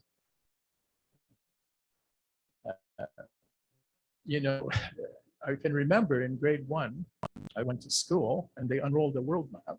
And on that world map, everything that was red was part of the British Empire. I can remember seeing Nigeria there on that map. A lot of it was red. This is 4 years before independence, of course. Now, how they presented that to my 6-year-old brain, like now, again, I consider it to be a false narrative, a skewed narrative, and a narrative that served to justify the exploitation and to benefit people who were benefiting from that exploitation. This is, basically an example of the history of the last 500 years. And we have to recognize that this includes, as Frantz Fanon, another African, was so brilliant in pointing out, not only him, but he certainly was a seminal thinker in that regard, about the colonization of the mind. And this makes it more difficult because the mind is something that, like, when you're thinking, you have to work through how it was the colonization happened. And I think if we're looking now in the first couple of decades of the 21st century, wouldn't we be speaking somewhat to the colonization of the mind in terms of the fake news phenomenon, for example, around climate change, or around right now very profoundly COVID? It seems so to me. And it seems so for similar examples. Yes, who is profiting from this? When you design an algorithm that maximizes advertising revenue, that feeds to the person who is on social media more and more of what they're watching. And you have the algorithm feeding it, because the more attentive, the more time they spend, the more advertising they look at, and the more your revenue increases. It doesn't really matter if that's your intention to deceive, which the last speaker mentioned. I mean, it might not be your immediate and deliberate intention. It might be an indirect phenomenon, but certainly you are profiting from it. And that algorithm is functioning in that fashion to maximize your profit. This goes back to the very root of the problem, perhaps, which is when we created corporations and then decided that they were persons legally under the law. And these are persons whose legal obligation is to maximize profit, and that's what they're doing. And the consequences, as Titi Omo Etu said, you can cause a lot of harm for your profit. But because you are a corporation, you externalize those costs, you externalize that harm, and you maximize your profit thereby. So that's part of what's happening. But I wanted to speak about the three revolutions of the 18th century briefly. Probably, at least two of them, perhaps three, because there's more Africans here who are more aware of the third. Not many people, generally speaking, have heard of the third. So the first would be the American Revolution, 1776. Second, the French Revolution, 1789, rough years. And the third is the Haitian Revolution, Toussaint Louverture and Dessalines. And this is actually the most profound of the three, I think, because in the first, and I'm still on the theme of a false narrative, which they started teaching me when I was small. And the false narrative of we the people, for example, in the American Revolution, which it seems so proud of, well, that wasn't Africans who'd been enslaved. That wasn't indigenous people whose land was being stolen. That wasn't women. That wasn't Asian people. It wasn't even most of the men who didn't own property. So this is a very narrow, very elite group who were profiting, but they'd like to imagine that we the people spoke to more of them. And I think this is one of the things I've noticed in my exploration of what I sometimes call a deficiency of European thought, that there's a limited ability to understand and to appreciate the complexity of the world and of Homo sapiens in the world if you don't realize that we are all included. And it's very difficult for a colonizing nation to recognize themselves in the colonized. Fanon is brilliant on this, but anyway, you need somebody like Toussaint Louverture to describe that. And here's a quotation from him. The brilliant Black leader who, under his and Dessalines' generalship, first defeated the English, then the Spanish, and then Napoleon, who sent an army of 60,000 under his brother to reconquest the island with the mission to kill every Black slave, everyone, just the males. That was their mission, because they thought they could get more from Africa. And they had to destroy, and of course they were supported by the Americans, because the very idea that this could be a successful revolution imperiled the world order at that time. But this is what Toussaint, this is a beautiful quote from Toussaint. He said, "Under the blows of your barbarous whip, we have accumulated for you the treasures you enjoy in this colony. The human race has suffered to see with what barbarity you have treated men like yourself." And that's the key point. You know, as we warp into this globalization story, what it does is alienates people, it atomizes people, it drives them into this individualism where they can't connect socially. And that means they're starving for that social connection that we humans need. And that means there's a power to this conspiracy, whatever stupidity it is, because at least you're associating with other people. And this is really a dangerous phenomenon, but we don't have to go that road. Like Graeber observed, we could just as easily make something different. And of course we should. Thank you.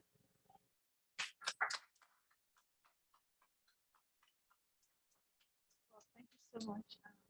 All right, so I'm going to introduce my next speaker, but before I introduce our next speakers, there are unfamiliar indigenous words in my presentation. And so I apologize in advance for pronunciation errors. Just okay, I'm trying to grab my. All right, so I would like to introduce Roy Whistleford and Elder Carmen Williams. Roy Whistleford is the president of the Red Cross Community College in Stand Up, Alberta. Namakan, which means hunting and bringing back hope. He was born and raised in Kainai and continues to live and be involved in community initiatives. He was in St. Paul's Residential School for 4 years. Nitsi Tapi Sini, which means our way of life. This is an interconnected Blackfoot value system. It takes time to learn about these values, but eventually it comes and you realize what the elders have been telling or showing you. This is where Roy learned that change in the human being can begin to take place. Please join me to welcome Whistleford Roy. Thank you. It's a joint presentation. Okay, I see. All right, I'm just going to go ahead and also introduce Elder Carvin Williams. Carvin is from the Many Children clan of the Blood tribe. He is a promoter of the Kenyan way of life. He was a past member of Sacred Big Holy Society for 23 years, and he is a current member of the Brave Dogs Society. Carvin Williams is a board member and elder representative of Red Crow Community College. He was a member of the Blood Tribe Chief and Council between 1986 and 1988. He was also a former crime prevention coordination of the Blood Indian Reserve and a former member of FNMI Advisory Council for Labrish Community College. He has worked in the following fields: child care, juvenile collections, correctional officers, and community release officer for Alberta Solicitor General, and emergency medical response. Please join me to welcome Elder Carvin Williams. Thank you. Okay.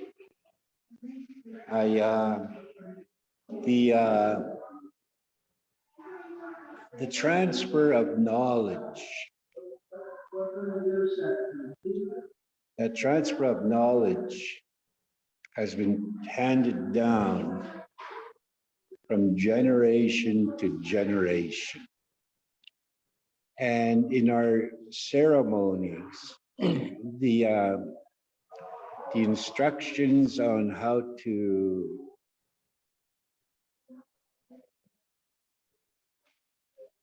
start the ceremonies, the songs have also been handed down when they were first given to our people. And very little has changed with this information. We keep sharing it with new members, and we give it to them the way we receive it. We don't add or take anything out. And Roy and I have been involved in the Brave Dogs. And this is the manner that they give it to us. The Creator gave us the mouth, our mouth. And our mouth is very sacred. You can make a person or you can destroy a person by the way you deliver, the way you communicate. And that's why the elders always say, be careful what you say. Only say good things to help others. And when a bird is born, the first thing they do in nature is they cry out for help. The parents see the bird is in distress, so they go and comfort the bird by feeding. And that's the purpose of communication. We're given a voice. And here in Blackfoot country, we are given the Blackfoot language. That's what we use to communicate. And Roy is a scholar here on our reserve, and he'll be talking about his role as a scholar and also as a ceremonialist.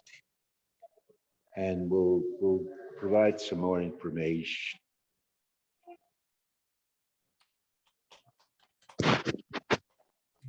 Okay.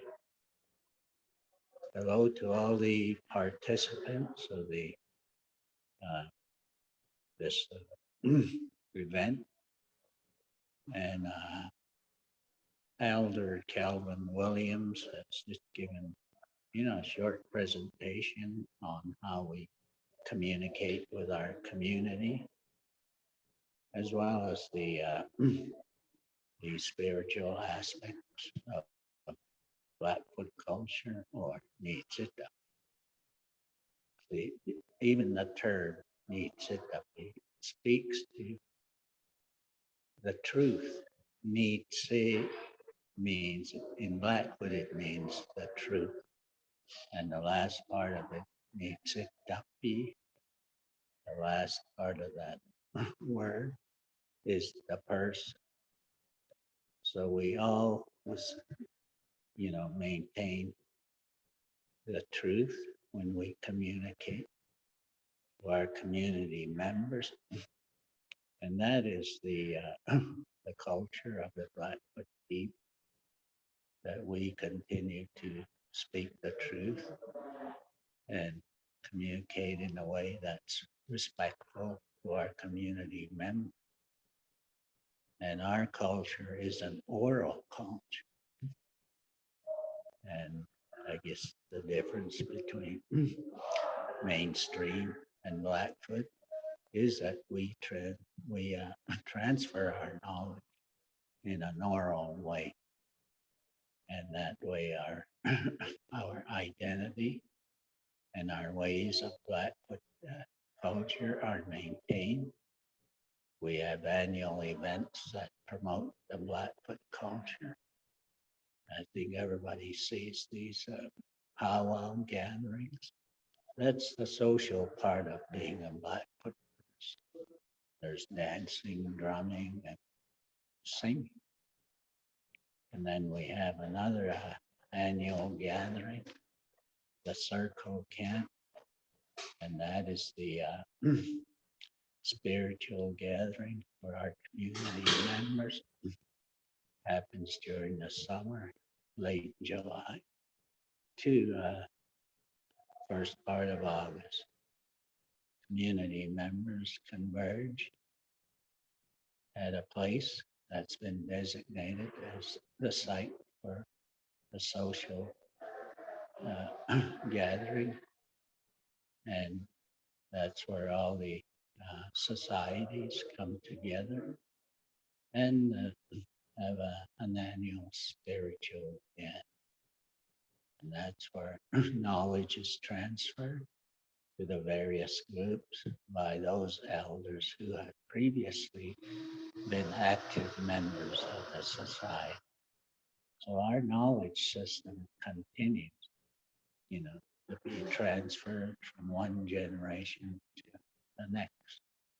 And we remain strong in our ways, always taking great care to address our people in a good way.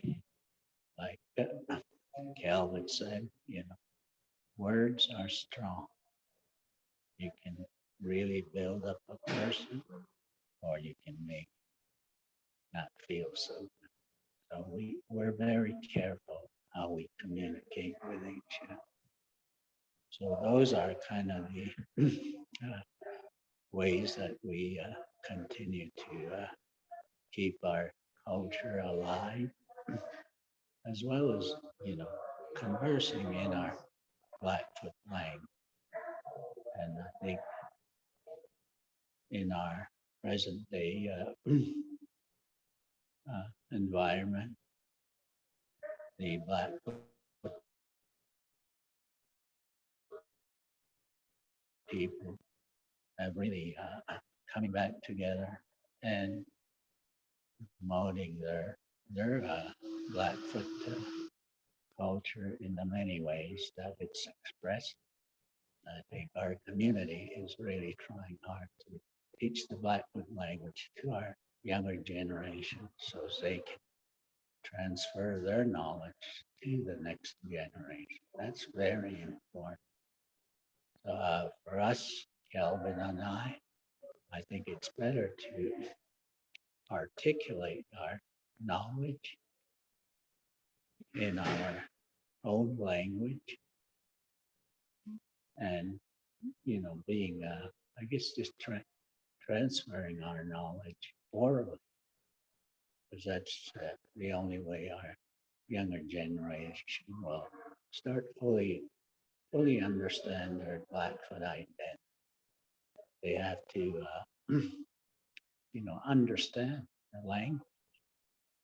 So when Calvin prayed, he prayed for the good in all of us, and everything that we do turns out, well for, the audience here that we're talking to.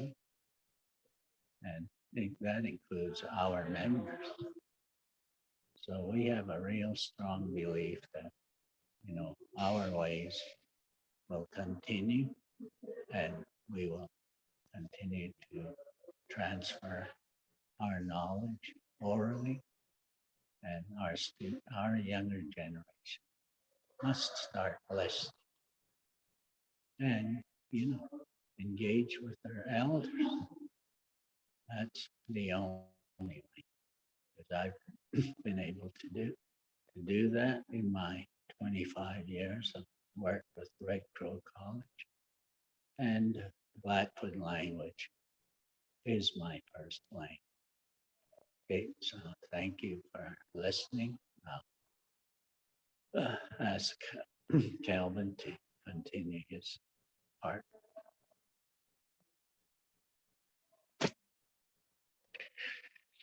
In the old days, we never wrote anything down. And one method we used was we used the ochre. It was the different colors of soil pigment. We used to write symbols on rocks, on roads. These were stories.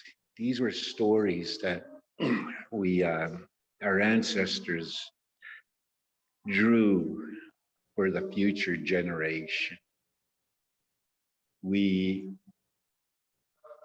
today they're still visible, thousands of years old, and we never wrote the information that was shared with us.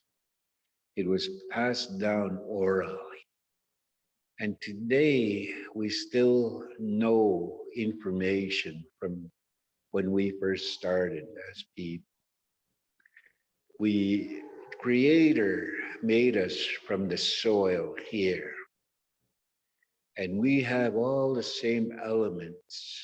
If scientists were looking into the components of the ground, they'll find that the American Indian is made up with the same elements, the same signs. And we go back, we only live for a certain period of time, and we go back into the soil. Creator knew man was very forgetful, so he created woman to help him. Women are very sacred, they're the givers of life, and they help men to preserve information. Women have the ability to retain information for long periods of time, and they remind their husbands uh, anything that the husband forgets. So that is the role of women, communication, the methods of communication. We we never wrote anything down. We we have the ability. We have a computer in our heads, and that is what we use. And in the old days, when they had to deliver messages from camp to camp, they had runners that carried the message to these different camps and to bring back a new response. Information was very sacred. You use it in a good way. We don't use it to destroy anything. And we nurture our children with information. We try and build up their self-esteem to make, to give them a good foundation of growth. One of the worst things that was ever written was the doctrine of discovery. And that doctrine interrupted lives of many different nationalities. And here in North America, it really changed the whole environment. Our people used to live well over 100 years old. We had all the necessities of life, tools given to us by Creator, and we used them in a good way. But when Europeans came, they took that all away, and they wanted to make us as images of themselves, and they wrote the treaties. We had no input in the treaties. We didn't understand English. And they also included words that were very damaging, cede and surrender. That is why today we're not landowners, we're only occupants here. And our traditional lands were all taken away, were placed on reservations. We had to ask permission to leave these reservations.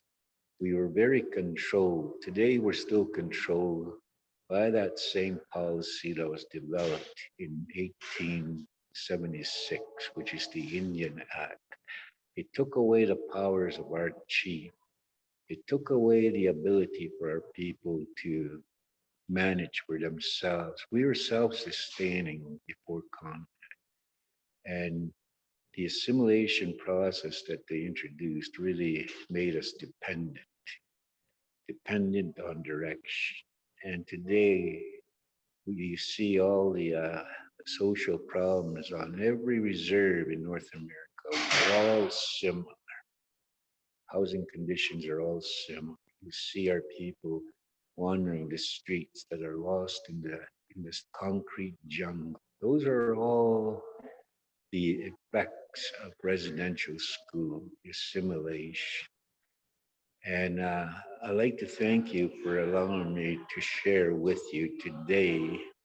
I wish each and every one of you the best in life and to read up, to research the American Indian. Thank you. Thank you so much. Thank you so much for those educational information given to us. Thank you so much. I am going to go ahead and introduce our next speaker. So our next speaker is Chris Hudson Bright. Chris has a solid media background that includes 9 years instructing courses in the digital communications, media, and multimedia production diploma programs. He has spent a total of 20 years in the media industry, 5 years in economic development, and 3 years in community capacity building, encouraging renewable energy adoption. Chris Hudson Bright is fascinated with 360-degree virtual reality journalism for the potential it holds. In his spare time, he plays a handcrafted electric cello, and he enjoys competing in runs and triathlons. Please welcome Chris Hudson Bright. Thank you. Thank you so much for that kind introduction. And it's so good to see all of you today. It's been a great afternoon listening to all these different speeches talking about this very important topic. So yeah, like was mentioned in my introduction, I've been teaching journalism for the last, this is my 10th year of teaching at Lethbridge College. And it's been a lot of fun, seen a lot of evolution in the media industry in that time. My background, I did an undergrad degree, so a 4-year communications degree. And then after that, I worked for weekly newspapers. So I was working on Vancouver Island, in Parksville and Qualicum Beach. And then I moved to another newspaper. I was working up in Westlock. And then I was there for a few years. And just what a switch from Vancouver Island to the cold Northern Alberta. It was a lot of fun. In every community, being a reporter, I would be writing about 10 to 20 stories every week. So interviewing a lot of people. I would also be taking all the photos to go with my story. So it was a very busy time, but it was very rewarding. And it was great because you felt like you had a really good sense of what was going on in the community. And each community I worked for is about 10 to 15,000 people in these small communities. And so I would be living in the hockey rinks over the winter months. And in the summer, I'd be going to a whole variety of whatever was going on in the community. So from sports to motor vehicle accidents to city council to court and everything else that happens in a community, I was covering it. And again, it was very fulfilling work. So from Parksville, Qualicum Beach on Vancouver Island, yes, I moved to Westlock. Then I moved to Athabasca, another community even further north. And then after working at that newspaper, I worked at Beaumont and Devon newspapers. And in that time, again, a lot of great people I got to meet in those communities, and it was a lot of fun. After that, I switched gears into economic development. So I was working on trying to attract renewable energy companies to Southern Alberta here. And I was working both in Lethbridge and Leduc and Nisku. And then a job came up at the college and I was very excited because I thought, hey, I love journalism so much. What greater way than to meet with a lot of young people and educate them about the importance of not only thinking critically about the information we consume, but also how to create that information and how to really think about getting a really good balance of information, make sure you have no bias that you're putting into your stories, that you're getting a really good balance and going from there. So that's a quick snapshot of my background, and it's been a lot of fun at Lethbridge College ever since. So yeah, I teach in the Digital Communications and Media program. It's a 2-year diploma program. And that means that in the first year, it's a lot of like getting the fundamentals of how to gather that information, how to research and compile that. And in the second year, it gets more hands-on as we go. So each semester kind of scaffolds and builds upon each one, where the students are then creating content for Lethbridge Campus Media. And you see in the bottom right corner of the slide, Lethbridge Campus Media is our website where we have all the students share their stories. So whether that is for print and online, whether it's for the radio station that we have a television station, and we also have been working on 360-degree journalism. And I did my master's in that work. And just if you think about virtual reality and putting on those goggles, it's thinking about what the news would be like and experiencing that with the news all around you. So I did some work with my master's in that area, as well as I followed it up with some applied research at the college. And that's been really interesting just to see how the news might evolve in the future, and have had a lot of fun engaging with the students in that, in different focus groups, and learning about the types of news that people would actually want to consume. And I don't know about all of you, but from what I learned in this research is that it should be more lighthearted stories when the news is that close. And if you're going to be experiencing the news and it's right around you, we learned that definitely it's not the place to do something that's like hard-hitting news where there's maybe natural disaster or in the middle of a conflict or things like that. So we learned, because the medium of 360-degree journalism is so powerful, have to be really conscious and ethical about the stories we choose to tell in that way. So the photo you see in this slide here is students that are interviewing a representative, and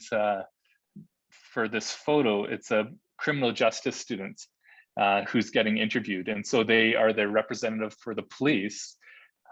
And what happens on the college campus is that we get all the journalism students together, the policing students, we get paramedics, you can see some of them in the background here, we get nurses, and what we do is have a mock disaster. And at least what we are doing before COVID is we're getting all these students together, and we'd set up like a fake accident, something that would be where the students are landing upon a scene and then trying to figure out what happened. So from a journalism perspective, they'd be interviewing people like you see here. They'd be talking to as many people as they could. What happened? Can you tell me what unfolded today? Then they would be talking to any other witnesses.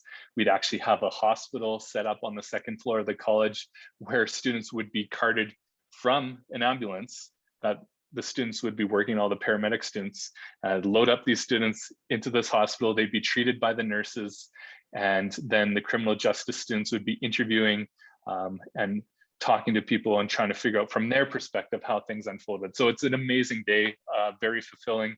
We look forward to hosting these mock disasters again in the near future, but really great chance for the students in this program to learn some of their skills just on the fly. And it's pretty fulfilling to see how they engage on those days. But that's the nice thing about our program. In the span of 2 years, they get all the skills they need.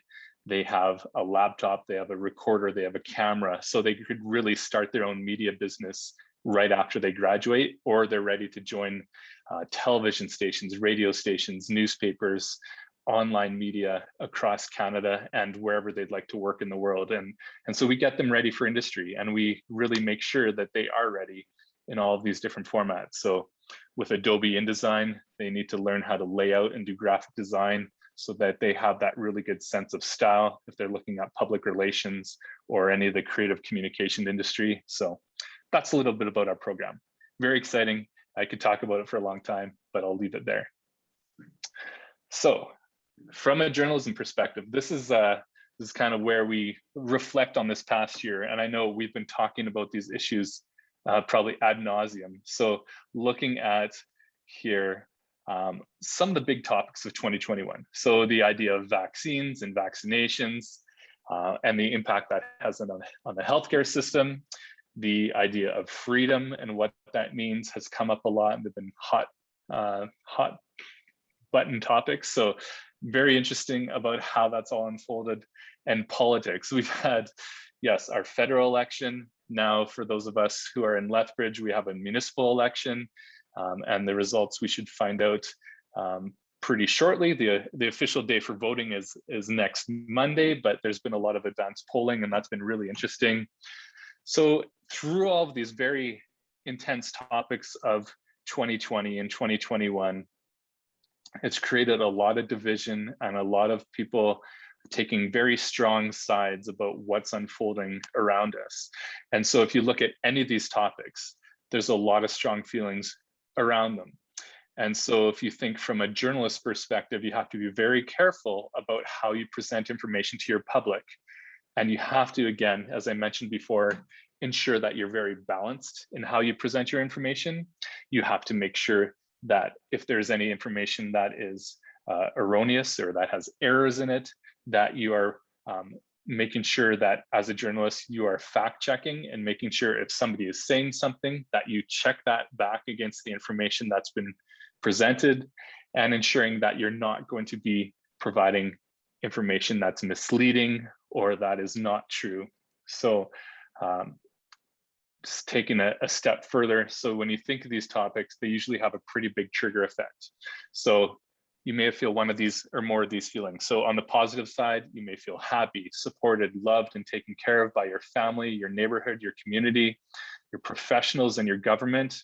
So again, thinking back, vaccines, you'd be thinking, yes, I believe in the science. I trust the vaccines that they will be able to get us out of this pandemic. It is going to be the way to get us out. And so you have that trust in science. You have that trust the vaccines will get us there.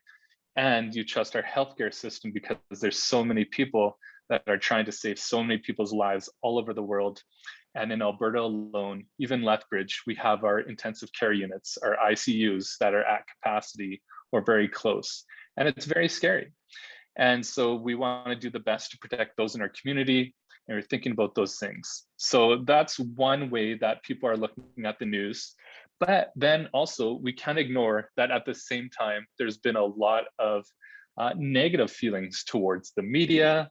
There's a lot of negative feelings towards government about the decisions that are being made about vaccination mandates, mask mandates. There's some elements of distrust that have been creeping up. There's been a lot of information that's been circulated on social media, and people have been grasping onto these different things. And some people have had a lot of fear, a lot of distrust about these different organizations, whether it's the government, whether it's healthcare, whether it's the people reporting on the news, the journalists who are trying to do their job. And there's a lot of fear and uncertainty about the future. And looking again back at these topics, you can come at these topics from a totally different angle and have a totally different way that you're shaping your worldview. And so again, journalism and the media, this is why it's so exciting to be instructing in this area, because there's such an important responsibility for journalists to get the information correct and for them to be sharing that information with a wide audience so that it can be interpreted and understood in a really good way that people are confident that they're making the best decisions to move forward. And so those are a couple of things. And I just want to make sure that I give a pretty good idea. So looking at those, either the positive way to look at the news or the negative way, you can see how your worldview can be shaped basically even on how you're raised, the community, the country, wherever you live in the world. You're going to have a different feeling about all of those topics. And that happens with any topic that's being presented to us on a daily basis. All right. So here's my plug for Spider-Man. I don't know if any of you enjoy this or not, but it's a cartoon that I grew up with. And Spider-Man, there's a great quote. And Peter Parker says, with great power comes great responsibility. And he learned that from some of the people that brought him up. And so I think as journalists, that's definitely the role that we need to consider, and thinking about how important it is that you have a lot of power when you're a journalist, that you're sharing a message with a wide audience. So you have to make sure that you present the information, that it's factual, that it's correct, that there's some balance to it. But again, if you have, it really depends on the people that you're speaking with. Some of them have radically different views. And so to have that balance in the story, you have to make sure that you're backing it up with facts and backing it up with trusted sources. And so that's what we talk about as journalists. So let's move along here. Next one. Here's another thing. So journalists have a role to play, and then also the public has a role to play.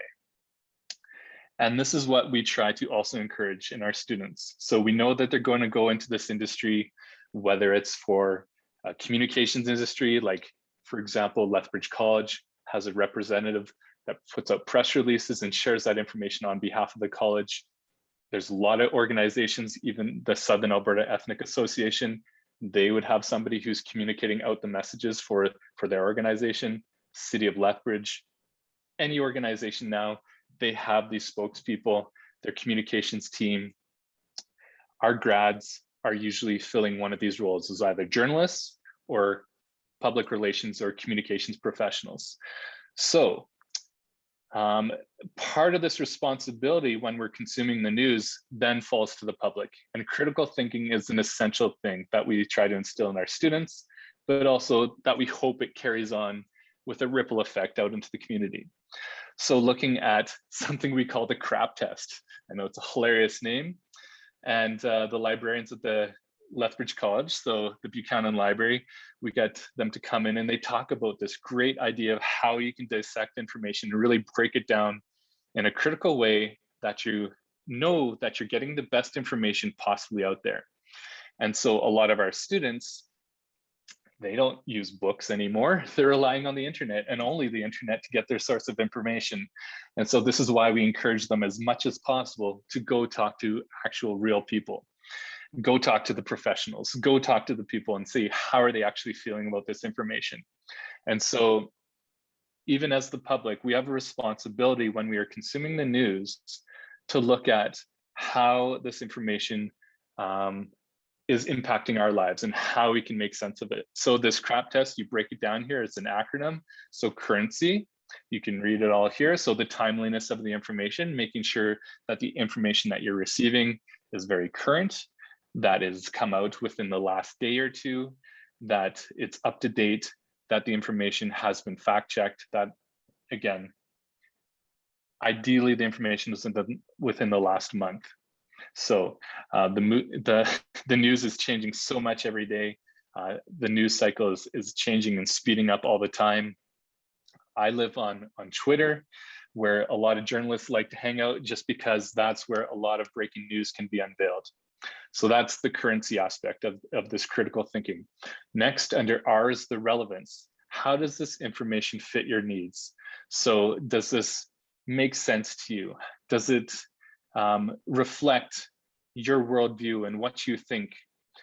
And that's why when we look at the media and how they present information, if they've done a really good job of balancing it, then they have at least two people that they've talked to that are sharing their perspectives, and you look about how does this fit? And so you think about that, and if the reporter has done a really good job and they've provided balanced information to the public, then you can reflect that information and say, okay, of these two perspectives, and hopefully the media has done more, but of these two perspectives, which one really reflects me? And so by the end of that article, it's not that the journalists or the media is trying to tell you what to think, but hopefully, and this is the way that I look at respected news organizations, that you can make a decision for yourself about what this information means to you. So that's under R. Under authority, again, the source of the information. Does it come from a professional? Does it come from a doctor? Does it come from a president of an organization? Or does it come from somebody off the street? You have to think about, where's this information coming from? And a lot of the times the students are talking to people that they ran into on the street. So it's just like, hey, Joe Smith on the street, how do you feel about this story? How does this reflect what you're thinking about the world? So you get these, they're called streeters, and you get all these different aspects of just people walking by them on the street. So talking to multiple people, getting their different perspectives. But again, when you look at this information and you put together a news story, who are these people that they're talking to?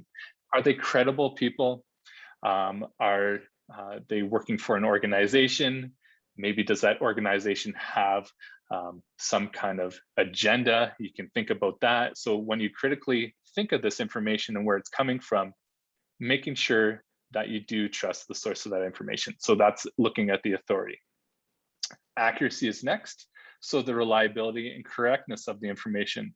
Again, if you look at this information and you can find factual, credible information that backs up some of these things. So scientific evidence, whether it is credible information, for example, from a police organization or from your municipality, if it's, for example, the city of Lethbridge or the government of Alberta or the government of Canada or any government, can you trust that information coming from them? And usually for the most part, you can. But again, to think very critically in that information and how you assess that. So that's the accuracy. And then the purpose. Why does this information exist? And you think about that, and how does that reflect back on who is talking? Why is this information being presented? Why is it important right now? So these are all these lenses that we need to think about when we look at the news. And if we can all be critically thinking about that, it can really help in what we think about the news that's presented to us. So taking this a step further, this is kind of a nice image here that shows multiple different news organizations. And I tell my students to do this as well. So when they hear a story that's being presented by the media, so for example, looking at the top of the screen, CTV, you hear a story that's presented by CTV and you hear that information. And let's say it's talking about maybe the latest bylaw for the city of Lethbridge, whatever it is, that information is presented from CTV. That story is put together, you watch that story. Great, you critically analyze it and make sense of it. Does that reflect my worldview? Does that make sense to me based on what's going on in the world? Excellent. So you take in that information, you dissect it, and you think about what that means for you. What needs to happen more, and I don't think that we do this enough, is we should look at multiple different media organizations to get a really strong understanding so that there's multiple perspectives being presented, many different viewpoints, many different cultures represented. That's important too, not always going back to the same people time and time again to ask them how they feel about the information. But so this is what I really like, and this is taking critical thinking a step further. So you watched your news story on CTV. Next, check out that same story from Global News or The Guardian, another great news organization I trust out of the United Kingdom, out of England. You look at how they presented the information. Then you can look at maybe from CBC's perspective. And there's many other media organizations that are out there. And these are just some of them right now. So there's a lot that are like television stations.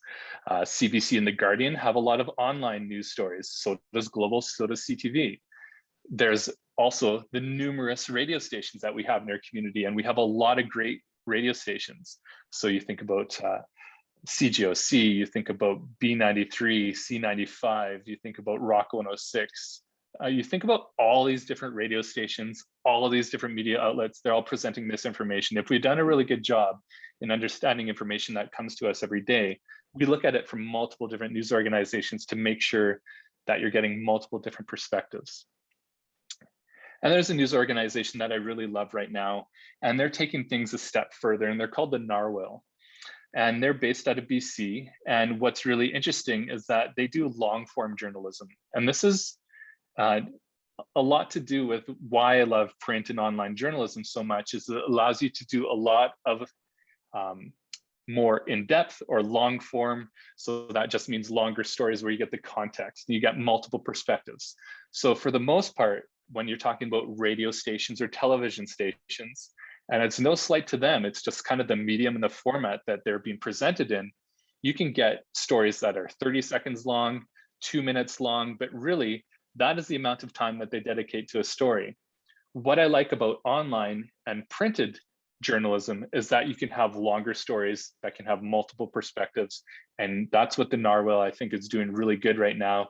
And they have that luxury because that's kind of the model that they built from the ground up. And so they have sometimes as many as 10 different people from 10 different perspectives quoted on one story. And I really like that because it allows you to sit and think with that information a little bit further than a black and white kind of perspective.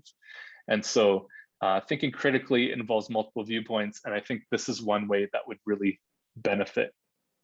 So there's that.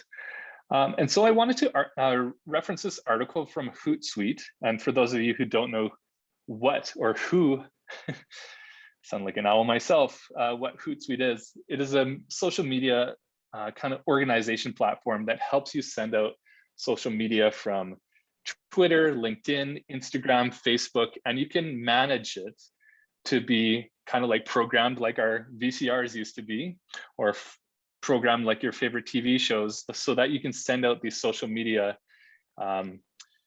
bytes, whether it's photos, whether it's news information, and you can schedule that information over the course of the day.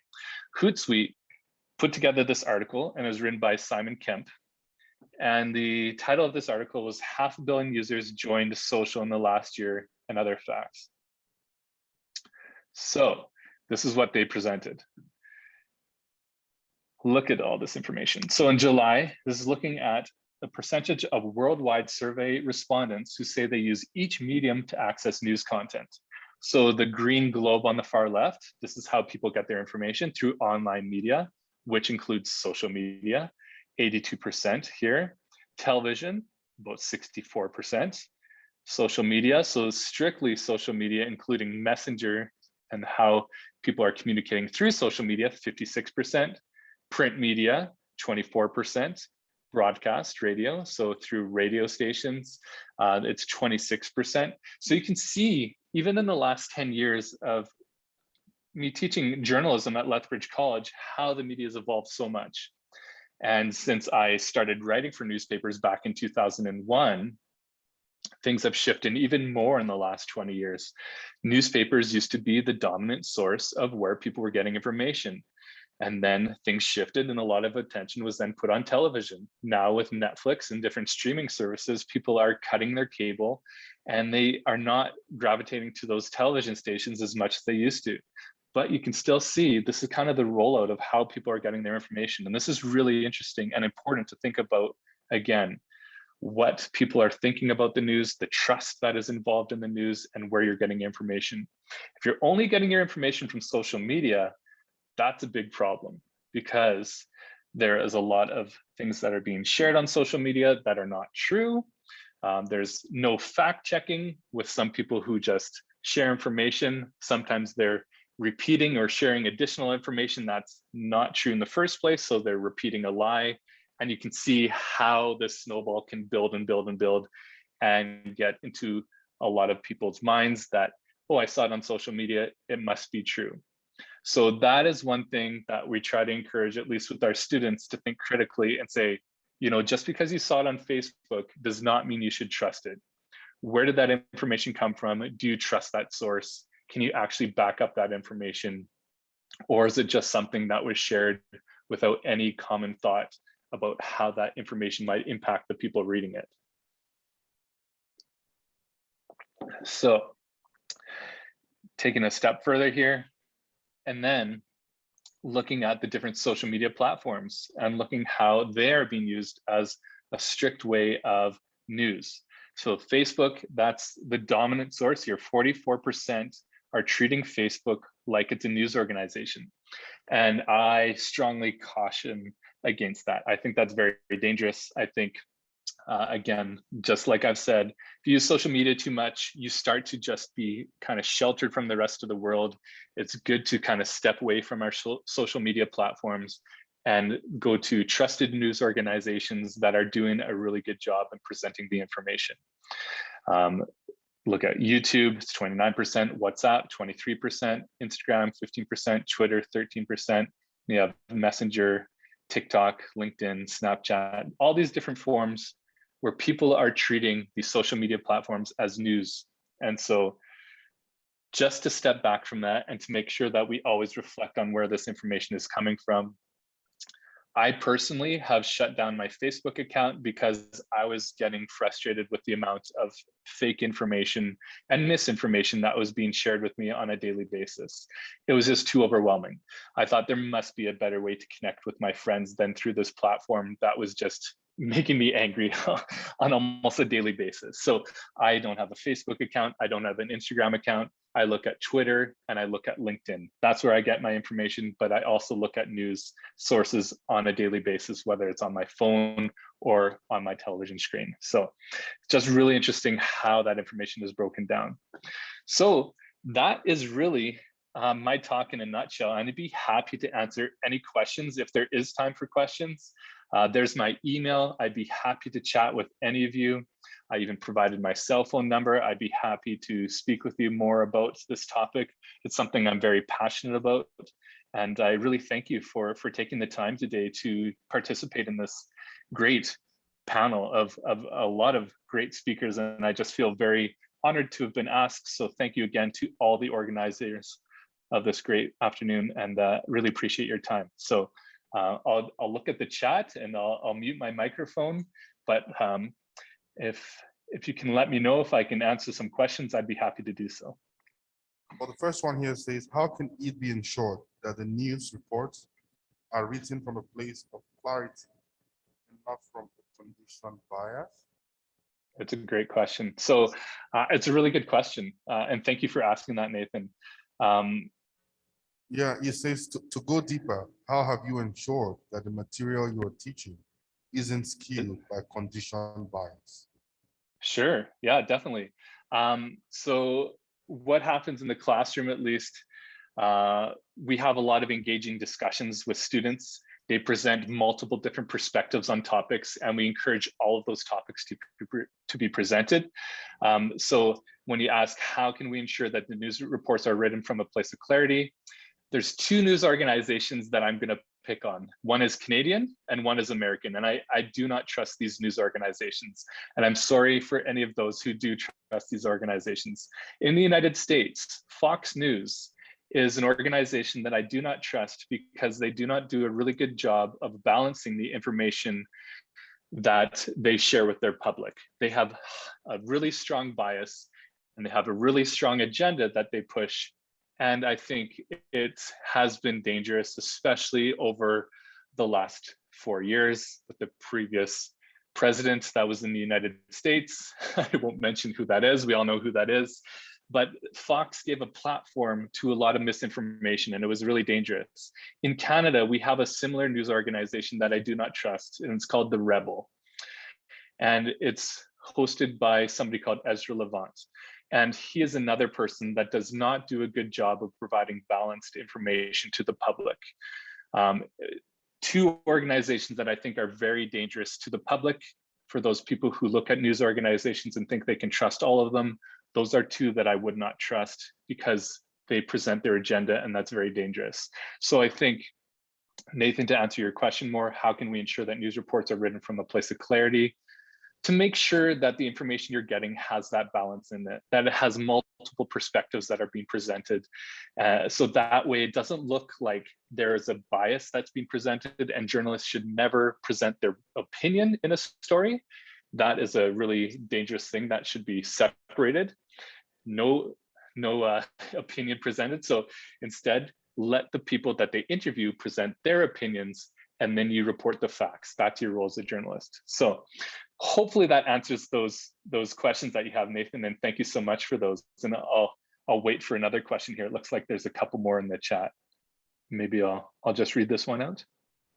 So Chitty has a question here. It says, in the face of the uncertainties and fears of the current pandemic, does current media outlets find a somewhat parallel pressure to expunge or deviate from the crap test to keep pace with the intensity of fake news? Yeah, I think there definitely is that pressure to make sure that the media present information that doesn't have that bias, and that make sure that to make sure that those fears are being explained, and that maybe that, for example, with the vaccine hesitancy and why people are not getting their vaccine, there's many different reasons why people are hesitant about getting the vaccine, and there's many different ways. So as long as the media organization respects those viewpoints and they can address those fears in a really compassionate and empathetic way, I think that they've done a really good job of making sure they go through that same credibility, reliability, accurate, all of those elements of that CRAP acronym to make sure that they are doing a really good job of presenting balanced information to the public. So thank you so much. That's a really good question. But yes, that's the pressure that we put on our students. That's the hope that when they graduate from their program, they're being very responsible in how they move forward in their careers and presenting that information to the public. So thank you so much to everybody for your questions. And I think we're probably out of time for the next speaker, so I'm going to mute myself. Thank you so much, Mr. Hodgson. So I'd like to move on to our next speaker, and that is David Logue, and he's been very patient. David Logue is an associate professor and department chair in the Department of Psychology at the University of Lethbridge. He is a biologist by training and studies how tropical birds use songs to communicate. That's an interesting place to research. David became interested in the psychology of judgment and decision-making while researching how female birds compare song quality from prospective mates. David now teaches a senior level course on judgment and decision-making, in addition to various courses on animal behavior. David is the author of 37 peer-reviewed journal articles on animal behavior. He lives in Lethbridge with his wife and their 2 children. Please welcome David Logue. Thank you. Thank you, Esther. Thanks to FOLA and everybody else who organized this, and everybody who has taken the time to listen to the talks today. Thanks a lot. And to all my fellow speakers as well. So I'm going to talk a little bit about the psychology of fake news today, and just to make sure everybody knows what we're talking about here. There we go. Great. Fantastic. All right. So this is what we're talking about. Fake news. I got a few examples here. In this one, Pope Francis is backing Trump. This is not true. This is a pretend story that was shared on Facebook. Another one. So this one, another one. Oh, all right. So there were a bunch of examples of fake news there. And what I'm going to talk about now is how we can use the psychology of judgment to help us discern better as we're dealing with a complex media environment. So when we talk about judgment, what we're talking about is there's something that you don't understand, that you can't understand completely, but you got to try to figure it out. So there's an inference that you have to make about something that's unknown. So things like, if I buy this car, will I be satisfied with it? If I hire this person, is she going to do a good job? If I marry this person, will we have a good marriage? Or in the case of today's topic, if I come across, if I come across a news story, is it real or is it fake? Right. So here we got a story. Did the FBI find a 9/11 hijacker's plane ticket moments after the North Tower collapsed? Right. So we need to make a judgment about that. Is it real or isn't? So the field of judgment and decision making has come up with studies how people make decisions, and as it turns out, the way that we make decisions isn't as logical as we would like to think. We don't usually lay out all the different options and weigh the possibilities. Instead, we base it on a set of what are called fast and frugal heuristics. So heuristics like a rule of thumb, like a simple rule that you can follow. It usually works out pretty well. The fast and frugal part is that compared to a rational decision process, these rules of thumb work really fast. and they're frugal in the sense that they don't require very much memory or very much cognitive power. I'm going to talk about one in particular. I'm going to emphasize one that's particularly relevant to fake news, and that's this idea of memory availability. All right, we're there. Thanks everybody for helping out with that. So anyway, I went through a few different fake news stories here, things that you typically see on Facebook. People share these kinds of things. A lot of times they have something to make them look more legitimate, like the seal from Harvard Medical School or something like that. But they're all these sort of sensationalized fake news stories. So what I want to talk about today is how the science of judgment can help us understand fake news and filter out fake news, recognize it. So like I was saying before, judgment is about making inferences about the unknown. So trying to figure out something that you can't observe directly. Now, I was talking about these different heuristics, these different rules of thumb that we use to make judgments. And the first one that I really want to emphasize is this memory availability heuristic. So it turns out that when people make judgments, one of the key things that they're doing is they're actually trying to recall something, trying to think about something. What your brain does is it says, look, if it's easy to come up with this thing, if it's something that's easy to recall, we perceive that thing as being both truthful and common. There's a ton of evidence on it. So here's an example of results from a study that look at this.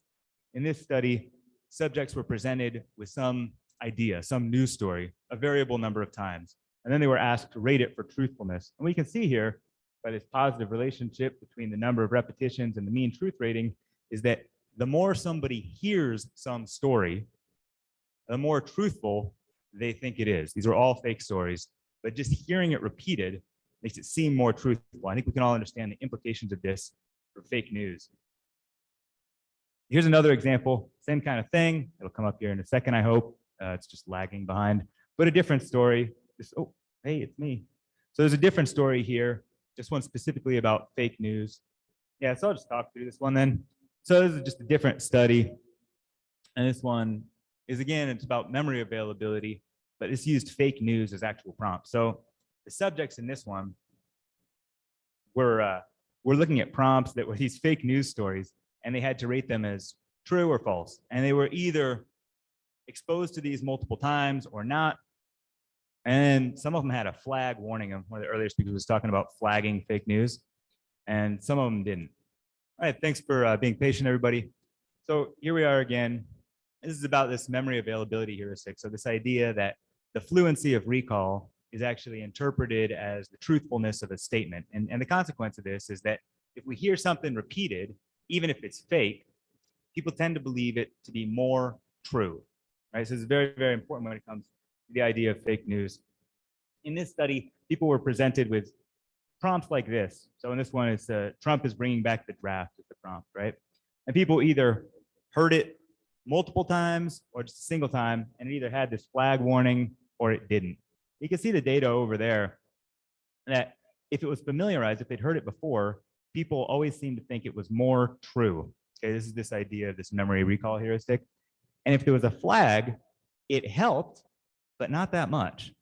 In fact, the effect of hearing it multiple times tended to increase the truthfulness in people's minds more than having a flag tended to decrease the truthfulness. So I think this idea of flagging fake news is important, but it's probably not sufficient, because even when we have something flagged, if we've heard it a bunch of times, people do tend to think it's true even when it's not.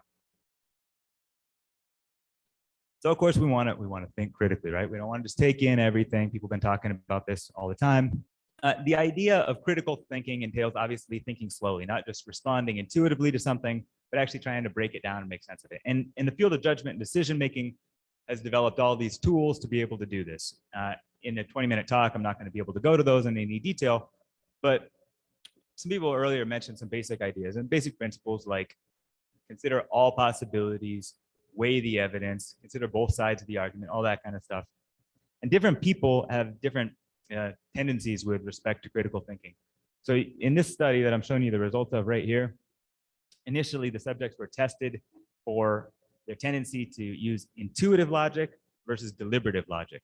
Okay, so they went through a battery of tests to figure out where they fit on that scale. And the people who are most intuitive, kind of followed their gut the most, are represented by the yellow distribution. The people who are most deliberative, thought through stuff the most, they're represented in green. So what we see in these distributions here is that people who are more deliberative are much better at discerning true versus false media than are those who tend to think more intuitively. And you know, obviously there's variance among people, but there's variance within individuals too, right? So as an individual, you can choose to take something more deliberative and not just follow your gut if it's a matter of important news. What, you know, when we talk about critical thinking, it's important to think about what isn't critical thinking, right? What doesn't count as critical thinking? And alternatives to critical thinking include these kinds of ideas, like, you know, using your emotions to make decisions, relying on anecdotes. My friend's mother got sick after she got the vaccine, so I don't think the vaccine is healthy, right? Using something that's just plain old common sense or following tradition. These are all alternatives to critically evaluating ideas, critically evaluating evidence. And the idea of using reason is obviously appealing, and that's where we want to go with this. But there's different ways that people use reason. In fact, a lot of the times when we use reason, we're not using reason to make a sound judgment. We're using reason to try to convince somebody of something. So we talk about this as lawyer type reasoning or thinking like a lawyer. And when you're using a lawyer type reasoning, you're using reason, but you're using it to get a point across. Using it to convince somebody of something. And in fact, fake news actually does this all the time, right? Fake news is a lawyer. We don't want to be Joe Pesci here. We want to be Judge Judy. We want to take in all the evidence that's available to us and make a rational decision based on that evidence. Thanks a lot. If you don't mind closing that door, that'd be helpful. Thanks. If somebody's a judge, if somebody's acting like a lawyer, we say they're engaging with motivated reasoning, right? So they're using reasoning, but they're using it for a purpose. They're trying to get something. We do this all the time when we make an argument, for example. One of the things that comes up with fake news is extremely difficult is that fake news doesn't even necessarily have to convince you of anything to do its job. The reality is that there's so much information out there that the addition of more information simply muddies the waters and makes it impossible to come up with a good decision. And we know that from psychology, when choices get really hard, when judgment gets really difficult, what people typically do is they just take the default option or they don't do anything at all. It just gets hard and you just kind of give up and you say, maybe it's impossible to find out, right? And this is something that's bothered me a lot because, you know, I want to be a logical person. I want to be a rational person. I want to be somebody that is open-minded, right? But there's so many different claims. If you pay attention to your Facebook feed or even CNN, there's so many different claims that come up. How can you decide what you need to look into further and what can be safely ignored? And that's a big deal, right? Because we don't have the time to evaluate every claim that comes out. And what I'm going to suggest here is to follow the logic of Bayes' theorem. I'm not going to get into Bayes' theorem in detail, but Bayes' theorem is a way that scientists take what we know and try to add new information to it, right? So this is about how strong are your prior beliefs, how much do you already know, and how likely is this new claim to be true? And if it's the case that based on your prior beliefs and the strength of this new evidence, the claim is very unlikely to be true, give it up. Don't waste your time. But beware of your own lawyer mindset with respect to yourself. Be aware of your own motivated reasoning, right? If you see a claim and you say, I don't want this to be true, so I don't believe it, or I want this to be true, so you do believe it, that's a red flag in my own mind. It says, well, maybe I need to give this a second look. Maybe I need to rethink this because I understand that I have a motivation. I have a horse in this race, and I might want to think it through a little more carefully. So a little bit of practical tips. How do we not become fooled by fake news? We all want to understand the world accurately. We don't want to be hoodwinked, right? Practically speaking, just look for cues of fake news. Fake news is often rather easy to spot because it's trying to do something. It's trying to mislead people. So if there's an appeal to emotion in it, it's something that's trying to get you angry. It's trying to get you excited about something, right? That's not news. That's something else, right? The news doesn't do that. If they're unlikely stories, again, just be a Bayesian. If this is something that is very improbable to begin with, it probably isn't true. If you're being encouraged to spread it, if it's telling you, share this with 10 people, I bet 5 people won't share this. Again, it's probably got an agenda. If there's some obscure source that you've never heard of, probably has an agenda. One thing you can do, practically speaking, to help you identify good news is just to find good news sources. There's this media bias chart. You can find it on the web. Just Google media bias chart. and you'll come up with this. It's a super nice graph. On the x-axis, you've got a measure of right-left bias. On the y-axis, you've got news value and reliability. Just stick with the stuff in the upper middle, and you're probably good. The stuff down on the fringes is essentially entertainment. And then in terms of psychological tips to avoid being taken in by fake news, limit your exposure. Don't bathe in that stuff, man. It gets in your head. You got to be careful. If you just hear it repeated enough times, even if it's obviously fake, it has a way of weaving its way into your mind. When you come up with new information, evaluate it like a Bayesian. How confident were you before? How much credibility does this new information have? Right? Those are the things that you need to be asking yourself when you take in new information. And then if it's an important decision, it's an important judgment, think slowly. Consider all the different outcomes and their consequences, and try to be a judge. Try to use your rational mind, not to convince yourself or someone else of something, but rather to evaluate all sides of the claim. If you like this stuff and you're interested and you want to learn more, here are a few resources you could check out. The book Thinking Fast and Slow by the Nobel laureate Daniel Kahneman is a great introduction to judgment and decision making. The Enigma of Reason is a little bit more academic. It's a little bit of a harder read, but it's a really interesting book. And it's really about this idea that reason evolved and reason is used largely to convince other people of things and as a social tool rather than as a true means to accurate judgment. And what they're saying isn't that you can't use reason for accurate judgment. It's just that we often don't, and it's important to distinguish between the two aspects of reason. The Scout Mindset is a new book. It's really readable. It's a young scientist named Julia Galef. Totally recommend that one. This is really about that judge versus lawyer mindset, and it's about trying to evaluate the world as it is and limit your own motivated reasoning. And then this last one's a program, actually. It's on Netflix. It's called The Social Dilemma. It was a big hit a year or two ago. And it's really about how social media in particular uses psychological tools to keep viewers engaged. Finally, I'd just like to wish everybody a happy Nigeria Independence Day. I know it's a couple weeks late, but then thank you all. And thank you to the Nigerian community of Lethbridge, who's really enriched our community so much. So thank you. Yeah, there's a question in the room and an observation about how much anger there is in society today. And I think surrounding this idea of information and misinformation maybe as well. And I've made the same observation, James. These are difficult times. I really don't feel qualified to say too much about that. I'm not that kind of scientist, I'm not actually a specialist in human emotion or anything like that.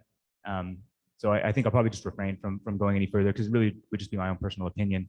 But certainly the emotionality of the argument is not going to bring us to a place of greater rationality or understanding. I think that's one thing I do feel confident about. Although I would only speculate about the causes. Thank you, that was a good question. There's one in the chat here.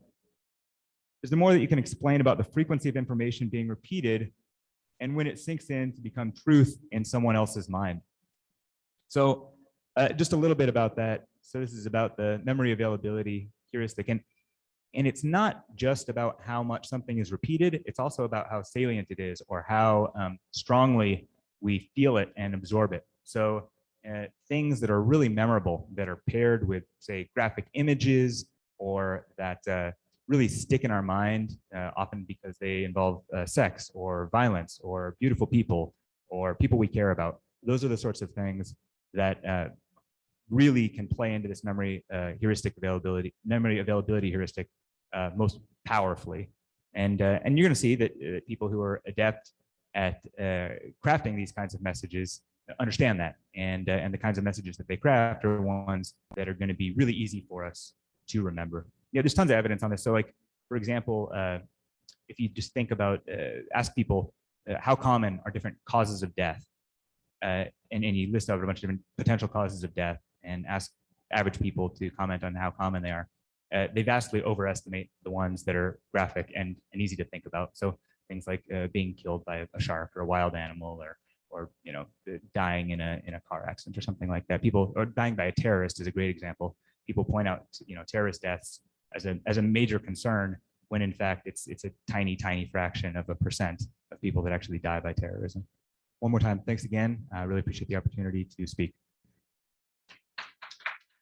Oh, well, it has been a time well spent. And I want to say thank you to everyone for your patience and also for your participation. Just in summary, few takeaways for me, is just saying, being alert to the dangers of misinformation, using technology as a solution to deterring fake news, doing our due diligence in fact-checking information that we get. We were also reminded that our source of survival is purely love and trust, right from our time of birth, and that the words that we speak are strong, and we are encouraged to use it for the right reasons. And just reflecting on the past year from the perspective of a journalist, we want to be careful how we communicate information, that it is balanced, so that it will mitigate against negative feelings towards the media. And we also want to watch where we go to consume information. And just lastly, just knowing that it says, be aware of your own motivations. And the one I love the best, the very last one, is how to avoid being a fool, or how to avoid being fooled. And I think I might read a book from the ones you recommended. They seem really readable to me. So thank you, everyone. And I'm not sure if anyone has any more questions for the speakers. If you do, please text those to Shubayoja Foundation or make contact with us, and then we can get your questions to the speakers, and then somehow we'll get it back to you so you have your answers. So I'm going to turn it over now to Engineer Shubayoja for your vote of thanks. It's been a long day, a very long day, but you know, our speakers have done a great job breaking things down so that we can take one or two pieces that we can use in navigating a polarized world and society for happiness and development. Thank you very much. Audience, we thank God above all for making this grand event possible. This is to acknowledge with sincere gratitude the wonderful contributions of our speakers, the moderator, the elders, the scholars who made the third in our October seminar series a huge success. I think we can say that from the number of papers and then the number of people that are still patient, attending and participating. We thank the audience from across the world, especially our folks in Nigeria and the UK, where it is about midnight or past midnight at the end of this great event, for their active participation, texts, and questions, without which the event may not be fun.